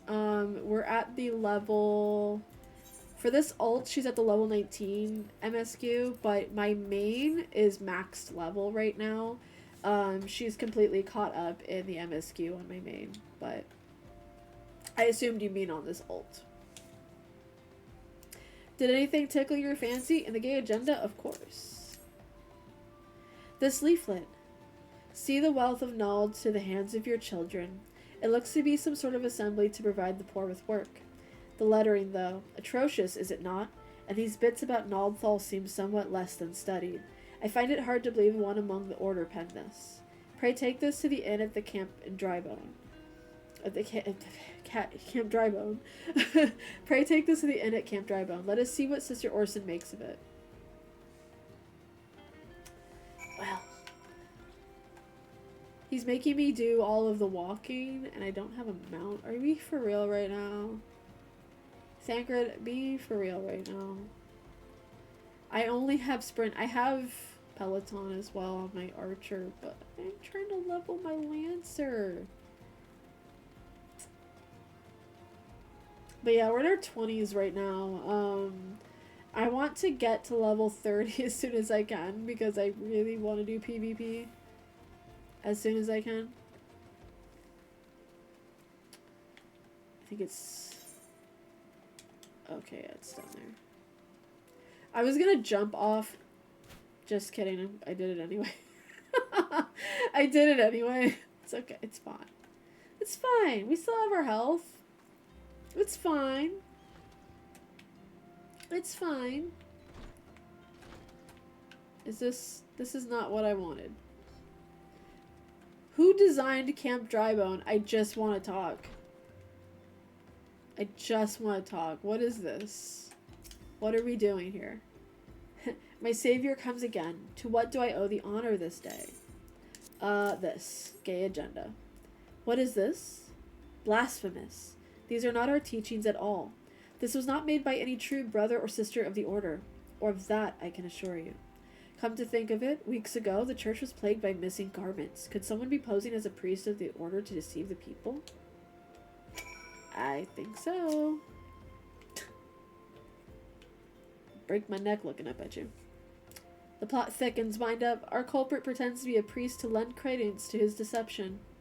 But I suspect we have a worthy adversary on our hands. I shall consider how best to handle this. For now, tell Isambard that what we have learned here. I don't think Isambard needs to learn anything. Isambard needs to have been there when we were discussing this, because this is very much playing telephone. It's okay. It's fine. Posing as a priest? To think. These troubling notions aside, it is gratifying to finally be able to move this investigation forward. Thank you once again, Windup. I shall keep my ears and eyes open, now more than ever. Do I want the pants or the shoes? I don't know, nothing. Silver piece, please. Dress to deceive. Isambard wants to help you identify and apprehend the false priest. Oh boy. Is this a cutscene? I'm afraid I have not seen any unusual activity, nor have any at this camp given me cause to doubt them. But unless we can identify the culprit, and soon more innocents will fall to victim. Do not despair just yet, my friend. An idea occurs to me. You know what? That's good, Thancred. I'm glad that you're having ideas. Proud of you. Our suspect has been posing as a priest, using leaflets bearing false promises to lure the poor. Let Windup and me serve like with like by posing as impoverished souls in need of succor. I dare to hope that this will yield us the answers we speak. It'll be a dangerous undertaking, but you two are more than capable of looking after yourselves. I'm next to useless in a battle, but I can supply the garments for the disguise. These old tunics and slops should serve your needs, so as long as you don't mind the smell and the stains. Are we fucking for real right now? These will serve very well. You have my thanks. Listen, Windup. So as to lay the foundation for our little ploy, we must make it widely known that more vagrants have arrived at camp and are desperate for coin. To this end, I want you to don the old garments Isambard has lent us and beg for work around the camp. Before long, the false priest should catch wind and approach us. But my outfit is so cute. You want me to dress in something ugly? How dare you? How dare you?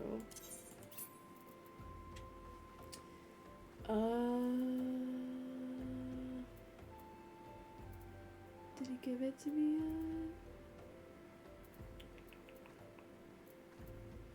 This is what happens when you get too much shit in your inventory.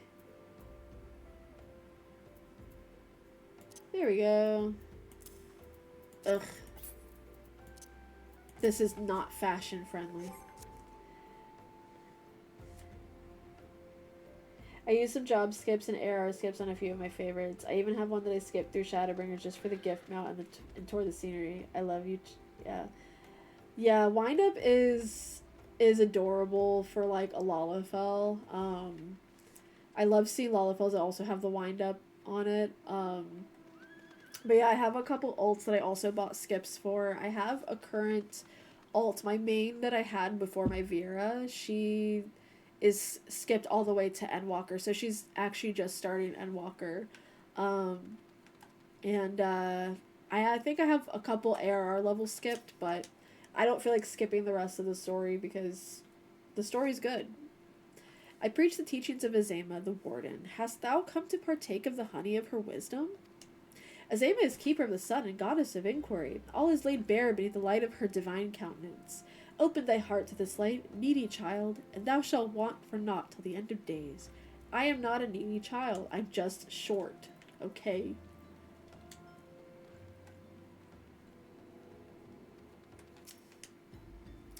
And you are? Huh, another refugee by the looks of you. The immortal flames have neither work nor coin for your like. Be gone, and see to it you don't make a nuisance of yourself. I want to kick him. What a dick. It's okay. I'll remember this. I remember everyone who disrespects me.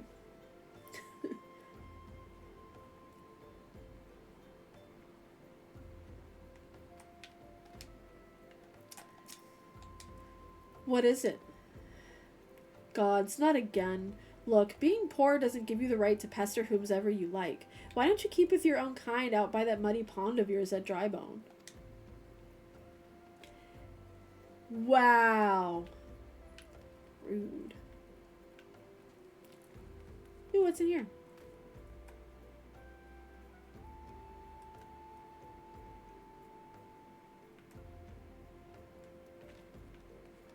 Alright. Whatever that means, drop in the wick. Is that a reference to... I have a Lala that is truly adorable. I created on Elemental Carbuncle, the Japanese server, just because it... Oh, that's cute! I love Lalafels so much. I have multiple Lalafels I really need to play on. Where's the other one? You see, that's the problem with doing these quests after, like, a long time of not doing... Like, you know what I mean? Alright, so there's one over here. Yeah. Oh, that's cute! Like, Harry, that's awesome. And I was about to get to the good part. Looking for work, you say? Sorry, but we don't have any openings. Now get out of here so I can finish my story. Why is everyone here rude? I mean, I guess I am kind of, like, interrupting people's livelihood, just asking them for work. Greetings, good madam. Is there aught I might assist you with? Oh, I don't believe there is. I'm afraid our wares are very expensive. Mayhap you should rejoin your fellows out of the pond north of the South Gate. Southgate, Sandgate. My apologies. I can read. Can you? I can read. There's a lot of people here. Awesome. Alright, you have quite a knack for being a nuisance, Wind Up. The camp is abuzz with talk of newly arrived vagrants. And though we were unable to attract our wayward transgressor, we were able to learn that the poor have a commune by the pond north of Sandgate, to the east of here. The eyes of the authorities do not reach that place, rather ideal for spiriting away helpless souls. Hapless souls. Helpless souls? Oh, it was really fun to watch. That does sound really fun.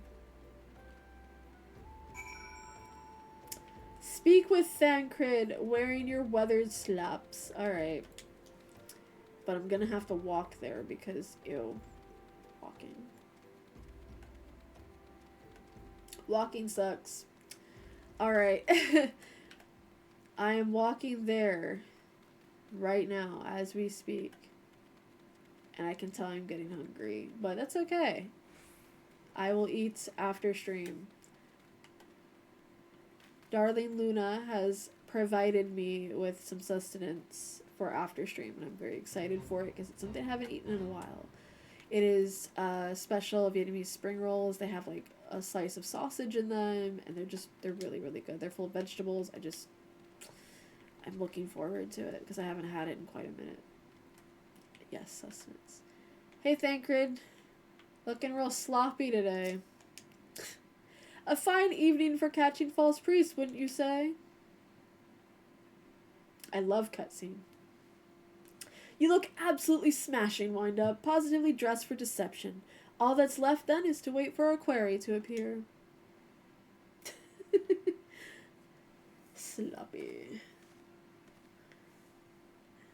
Oh, you poor unfortunate souls. Somebody play that song from The Little Mermaid. This is no way for men to live. No way at all. It is a terrible fit for him. Who are you? What do you want? Be at ease, child. That is not a child. That is a grown man. For I mean you no harm. I am a priest of the Order of Nodthal, and I come to offer you succor. No, you don't. This leaflet bears the teachings of Nald. Trust to them, and they will surely set you free from the shackles of penury. Whatever that means. Man-child. Low-key, yeah, a little bit. Huh, a tempting offer, but I'm afraid I must decline. On account of that atrocious performance, you would have made it a god's awful mummer, Ungust. How did you know? You bastards tricked me. I like Ungust's hair because it reminds me of debut BTS. If you know, you know. Please don't hurt me. I was only doing it to protect my people. Is that so? Do continue. Very well. I'm a man of the Golden Bazaar, raised there, if not born. Some moons ago, the Amalja raids began. They would appear sudden as a sandstorm, and plunder and pillage at will. Our defenders couldn't stand them, few as they were. Everyone lived in fear. I wanted to save my people, but being a merchant was all I knew. And so I did the only thing a merchant could. I approached the Amalja in hopes of brokering a deal. In return for sparing the Golden Bazaar, they made demands, outrageous ones. Demands of what kind, pray tell? First of all, they wanted the schedule for crystal shipments from the Nanawa mines. For this, I bribed one of the workers to leak me the information. Next, they wanted me to bring them people, so I posed as a priest to lure in the invulnerable and give them over to Imalja. I didn't have a choice. Yes, you did. Protecting one's home is a noble thing, but at the cost of innocence. You could have sought the aid of the immortal flames, yet you did not. I suspect you are not telling me the full story. What made you sell out your own people? Speak. The was good. Oh, what did you say? The coin was good, I said. I could sell mole meat for a score of lifetimes and not even see a fraction of what the Amalja paid me. You sacrificed innocence so you could line your own pockets? Words fail to express the contempt I feel for you. Spare me your contempt. If you want to blame someone for the mess the world's in, then blame yourselves or the gods. I like how I'm just back there. Not you again. I'm the scary Lalafell in the corner. Were you the one leaking the Immortal Flames patrol routes to the enemy as well? Spit it out. No, I know nothing about that, I swear. At this stage, I'm rather disinclined to believe aught that leaves your mouth. But no matter, there will be time enough to learn the truth. And then he starts crying. Ew. Wind up. Be a dear and take word of these developments to Minfilia, would you? Minfilia. I shall prize everything I can out of this filth. The abductees are still somewhere out there. Our foremost priority is to rescue them. Can I get out of the slops yet? He folded so fast he might as well be a lawn chair. Stop it. Lawn chair. Okay, we do have an ad break in like 5 minutes. Yeah, so we're going to probably take a little bit of a break once the ad break starts. Don't worry, you're not going to miss anything. I take breaks for the ads as well. But also, you don't really miss much if you have actually played through ARR. We're going to use one of our Vesper Bay tickets so we can just be there in a jiffy. Everyone knows they don't stand a chance against a Lala cult. Exactly, you get it. You get it. We love our Lala cult.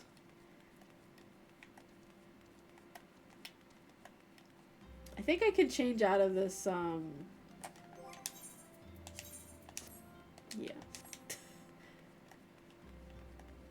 If I'm not fashionable, then I don't feel like I'm playing the game right. There's a bun boy here. Perfect. Good. My order's here.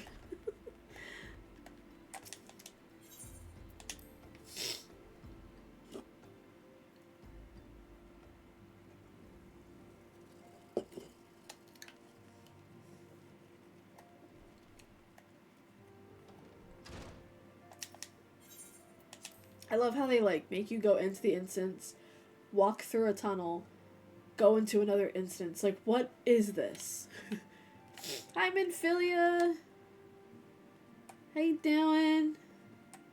Can I sit in your chair? Can I? Oh shit, I can get on it. Can I sit in it?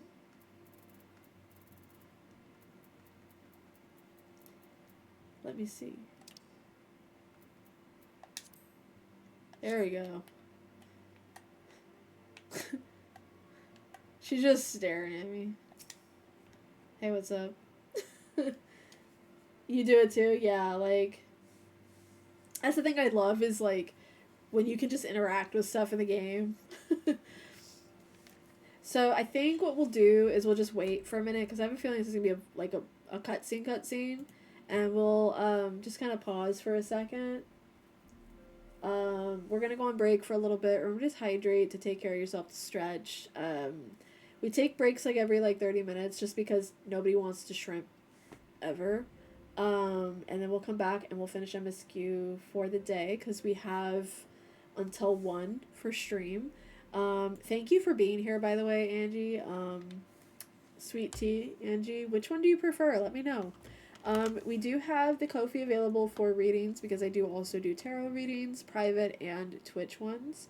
And we also have a Discord. If you'd like to come join us, we're going to hang out there for a little bit, and that's how you know when I'm streaming, when my events are, and things like that. Oh, it's 9:30 for you? Wow. That's crazy because it's only 12:30 here. I love time zones, don't you? So I hope you're having a good evening.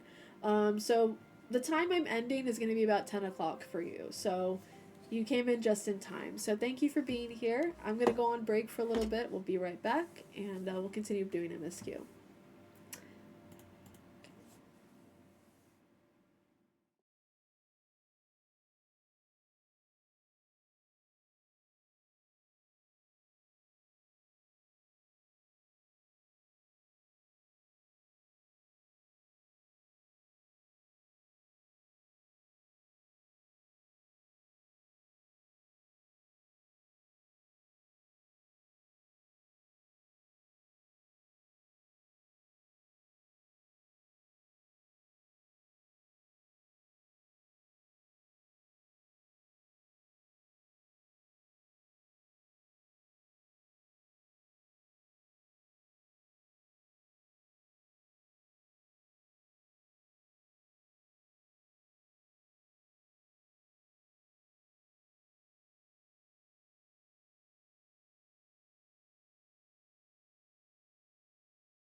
Welcome back. So we're gonna do this cutscene, and we are also going to end stream in about 20 minutes. So before we do that, I just like to quick reminder: I am open for tarot, rune, and other types of divination readings. Mostly it's tarot and runes. You're welcome to come check out the Ko-fi. It's right here. I love how the Ko-fi streambot is still doing that. We also have a Discord available. If you'd like to join it, that's how you know when I'll be available for stream. It will notify you when my streams are up so you don't miss anything. It's not doing much else right now, but that will change in the future once we start getting more consistent streams going. Just kind of get a vibe of what's going on because I'm just getting back into it. But thank you so much for being here. Thank you for joining, and we'll go ahead and continue on MSQ. And yeah, thank you for being here. Alright, Minphilly, what do you have to say to me? Welcome back, Wind-Up. I am pleased that you and Thancred have been getting along. I see. You have done well to uncover the truth. My thanks for the report. As Thancred said, we must ascertain where the abducted were taken, and none but the Amalja know the answer. Suffice it to say that they will not willingly part with this information. I fear blood will be spilled before all is said and done. When you know what's gonna happen, but you're trying to, like, mentally prepare. Oh, there's no cutscene. What? Well, joke's on me. Anyways, next. Life, materia, and everything. Is this where they have you do the materia quest? Though we seek a peaceful solution to the primal problem, we must needs be ready to fight for our cause. That you might take to the field suitably prepared, I would have you meet with a goblin acquaintance of mine. His name is Mutamix Bubblypots, and he is a scholar of no small repute. Mutamix, I'm thinking of that Mutinex commercial. Mutamix is renowned for having introduced a revolutionary method of enhancing equipment to Eorzea. The knowledge of this method was once a closely guarded secret, but thanks to Mutamix and his students, it has now been disseminated to the great benefit of all of the realm. You know, I'm gonna be thinking of that Mutinex commercial with the giant, like... I don't know. I don't think I'm the smallest Lalafell stature. I think I'm, like, average. Because I think I did that with my Vera. My Vera is, like, average female Vera height. But I also, like, she's, like, 5'9", I think, is the height that I gave her. Because I couldn't make her my actual height because Veras aren't that short. But, yeah,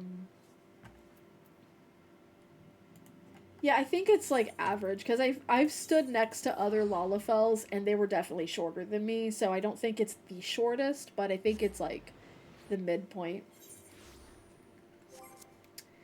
Alright, let's go talk to a goblin.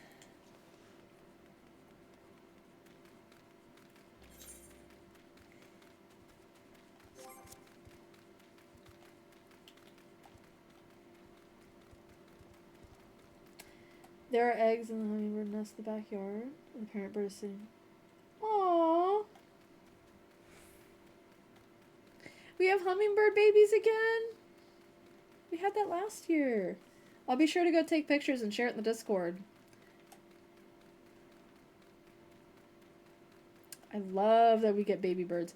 In that same vicinity that we have the tree, there is, like, another nest nearby that's, I think a pigeon nest or a dove. Yeah, I know. Like, you can hide so easily as Lalafell. I feel like the, like, Pokemon hiding in the grass situation here.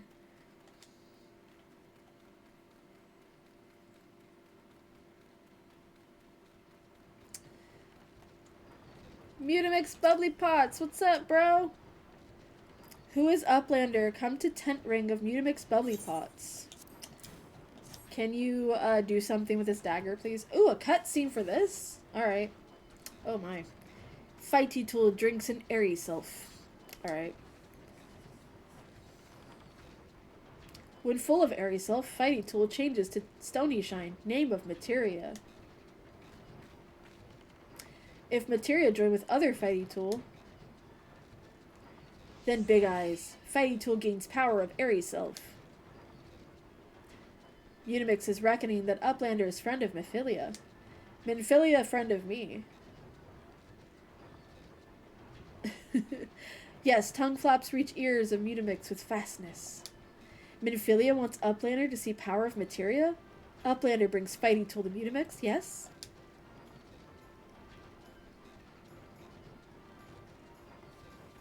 Mic drop. Fighting tool is unstrong as eating tool. Make good Teachy show of power materia. Teachy show. I'm gonna start saying Teachy show. The Material Master. Now eyes of Uplander point at Fighting Tool, yes? Materia join with Fighting Tool. I love them so much. Why is he... Okay. We're not gonna question it. Fighting Tool gains power of Materia. Fighting Tool reborn. A realm reborn? Here, Uplander, take Fighting Tool to Minfilia. Materia, strictly speaking, is a kind of crystal. It is created by drawing out the etheric constituents, etheric constituents from a piece of equipment and then crystallizing them. Not just any old equipment will serve, mind you. It must have sufficient spirit bond, that being a measure of how fully an item has been imbued with its owner's spirit. Mind tongue flaps his favor over happy talk. Hell yeah. When you attach a piece of materia to gear, you imbue the host item with its power. That's how Master Mutamix turned that dagger of yours from Summit as would have struggled to cut steak into a weapon worth wielding. Summit? Uplander wishes to be joiner of materia? Then Uplander best fill brain case with knowings of crafty making. Uplander can be joiner of materia. I know crafty making. If Uplander wants Braincase to rattle with knowings of material, Uplander best trade tongue flaps with learny ones of Mutamix. Learny ones. I love the Keytune speech too. Yeah, I love the just the mix of like fantasy cultures that they included, and I just love how like Final Fantasy is such a reflection of real world situations, and something I like to bring up, and I think that also everyone should be kind of talking about, is how like real world applications do in fact apply here. Materia melding, please teach me. Why, hello there. I see you're a disciple of the hand like me. Mayhap you're interested in learning how to meld materia to gear. If so, it'd be my pleasure to teach you. Ready to begin? Good. Now then, there's one thing to keep in mind when melding: materia slots. Arms and armor each have a certain number of these slots, and this determines how many pieces of materia they can host. Normally, an item cannot host more pieces of materia than it has slots. However, as with most other things in life, there are certain exceptions. But this sort of knowledge is for later down the road. After you become more experienced, you may want to broach the subject matter with Master Mutamix. Now off you go, and happy melding. Yay. Oh, you can do triple triad with her? Cool.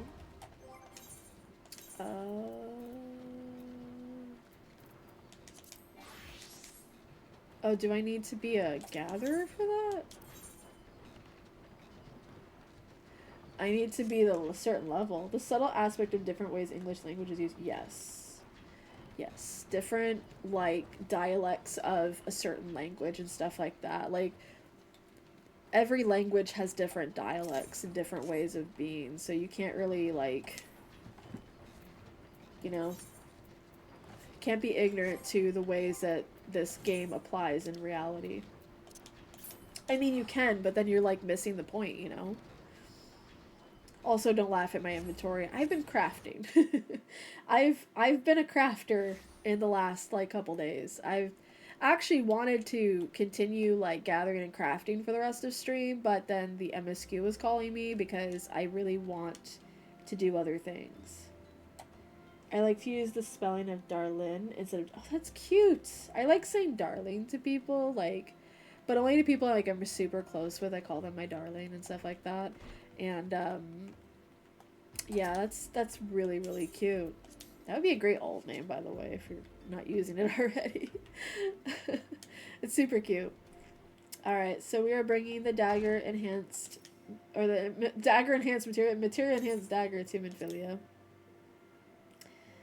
And it's almost stream time end, so that's interesting. Welcome back, Wind Up. I trust your visit to the bonfire proved fruitful. Here's your dagger. Ah, what a remarkable difference a single piece of materia can make. Granted, the skills needed to manipulate the substance are not easily acquired, but one need only look upon the results to realize such efforts are worthwhile. As I am sure you are aware, the quality of one's equipment can be the difference between victory and defeat.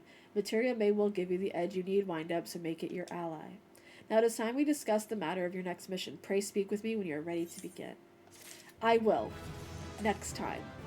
On our next episode of Dragon Ball Z, we will talk about that because unfortunately it is getting super close to the end of stream, and I want to kind of sit and chat with you guys about Darlin is my next retainer. Then awesome. Okay, so we're gonna switch over to chatting. You guys get to see more of the back of my setup here. So thank you guys for coming. We have like 10 minutes more of stream, so we're just gonna chat for a little bit. That's what we do here. We do like Monday morning messages. We do like messages for the week ahead because we have a solar eclipse tomorrow. So every Monday we'll be doing messages and then games. The messages take a little while because unfortunately that's just how tarot and runes and divination as a whole works. And we'll be back Friday to play more games. So if you're here Friday evening, I stream at about 4 p.m. PST, which is 2 p.m. Oh, the Valentine's event ended already? Okay, so no more Valentine's event. But yeah, my Friday stream is going to be at 4 p.m. my time until 7 p.m. my time, which is you're probably going to end up missing it, Sweet Tea, but that's okay. You know, you can be here for the Monday streams if you're here. That's good. If you're not, that's okay.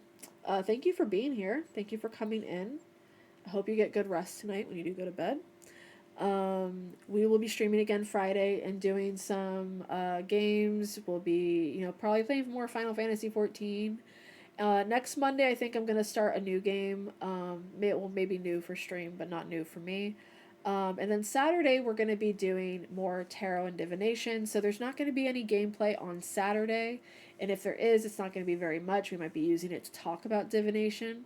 But Saturdays are our, like, astrology, doing readings, doing just, like, spiritual, esoteric stuff. So that's basically what we do those evenings. Oh, okay, you missed it. Sorry to hear. Hopefully, the outfit's not too expensive next year. Oh yeah, that cake event was a lot of fun, yeah.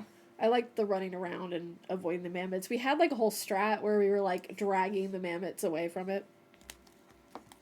So, what else did I want to mention? I am open for readings. I will mention that one more time. It is in the pinned, but we're going to mention it again. Watch the Ko-fi bot. Yeah, the Ko-fi bot decided to work today. It didn't work last time. And then we also have a Discord available. It lets you know when I'm streaming. There's a notification as soon as my stream goes live. You'll get a notification in the Discord if you're on Discord.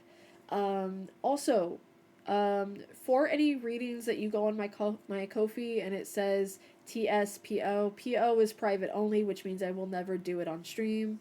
TS means it's Twitch safe. Just remember to read the kind of bylines of the messages. I don't do political messages, no pregnancy, no legal, nothing like that. And I don't answer love readings as far as how that person feels about you, because if you don't know, why are you asking a stranger with tarot cards? I think that's pretty much all I wanted to mention for stream. Other than, of course, thank you for being here. Thank you for hanging out. Have a good Lunar New Year. If you celebrate the Lunar New Year, if you celebrate Chinese New Year, feel free to let me know how your year is going. If there's any intentions you're trying to set within the new year, let me know. We have a solar eclipse tomorrow, so I'm pretty excited to see what chapters come in, to see what energy we're bringing in for the new year. I'm really excited to see what happens, but try to rest, try to be restful for this new energy, because new energy, you want to make sure you are physically, mentally, and spiritually prepared. And obviously the VOD will be up on YouTube when I upload it, so I think that's pretty much all I wanted to share.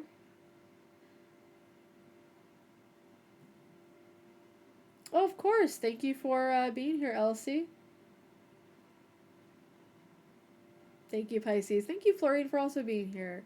And thank you, Sweet Tea Angie, for being here. Thank you for hanging out. Nice to see you. Thank you for sharing about your Lalafell and your mane and all that. And oh, hi, Fisherman.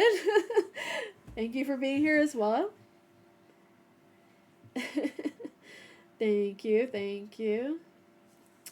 Yeah, that's pretty much all I wanted to share for stream. So thank you guys for being here. I will see you guys on Friday. I will see you on Saturday as well, hopefully, and we will get into some more shenanigans with the Lalafell on Friday, and we'll do some divination and astrology on Saturday. So I will see you guys all there. Thank you so much for being here. Enjoy your week. Be safe. Take care of yourselves. Remember to stretch, hydrate, take care of whatever you take care of. Eat well, and I'll see you guys on Friday. Bye.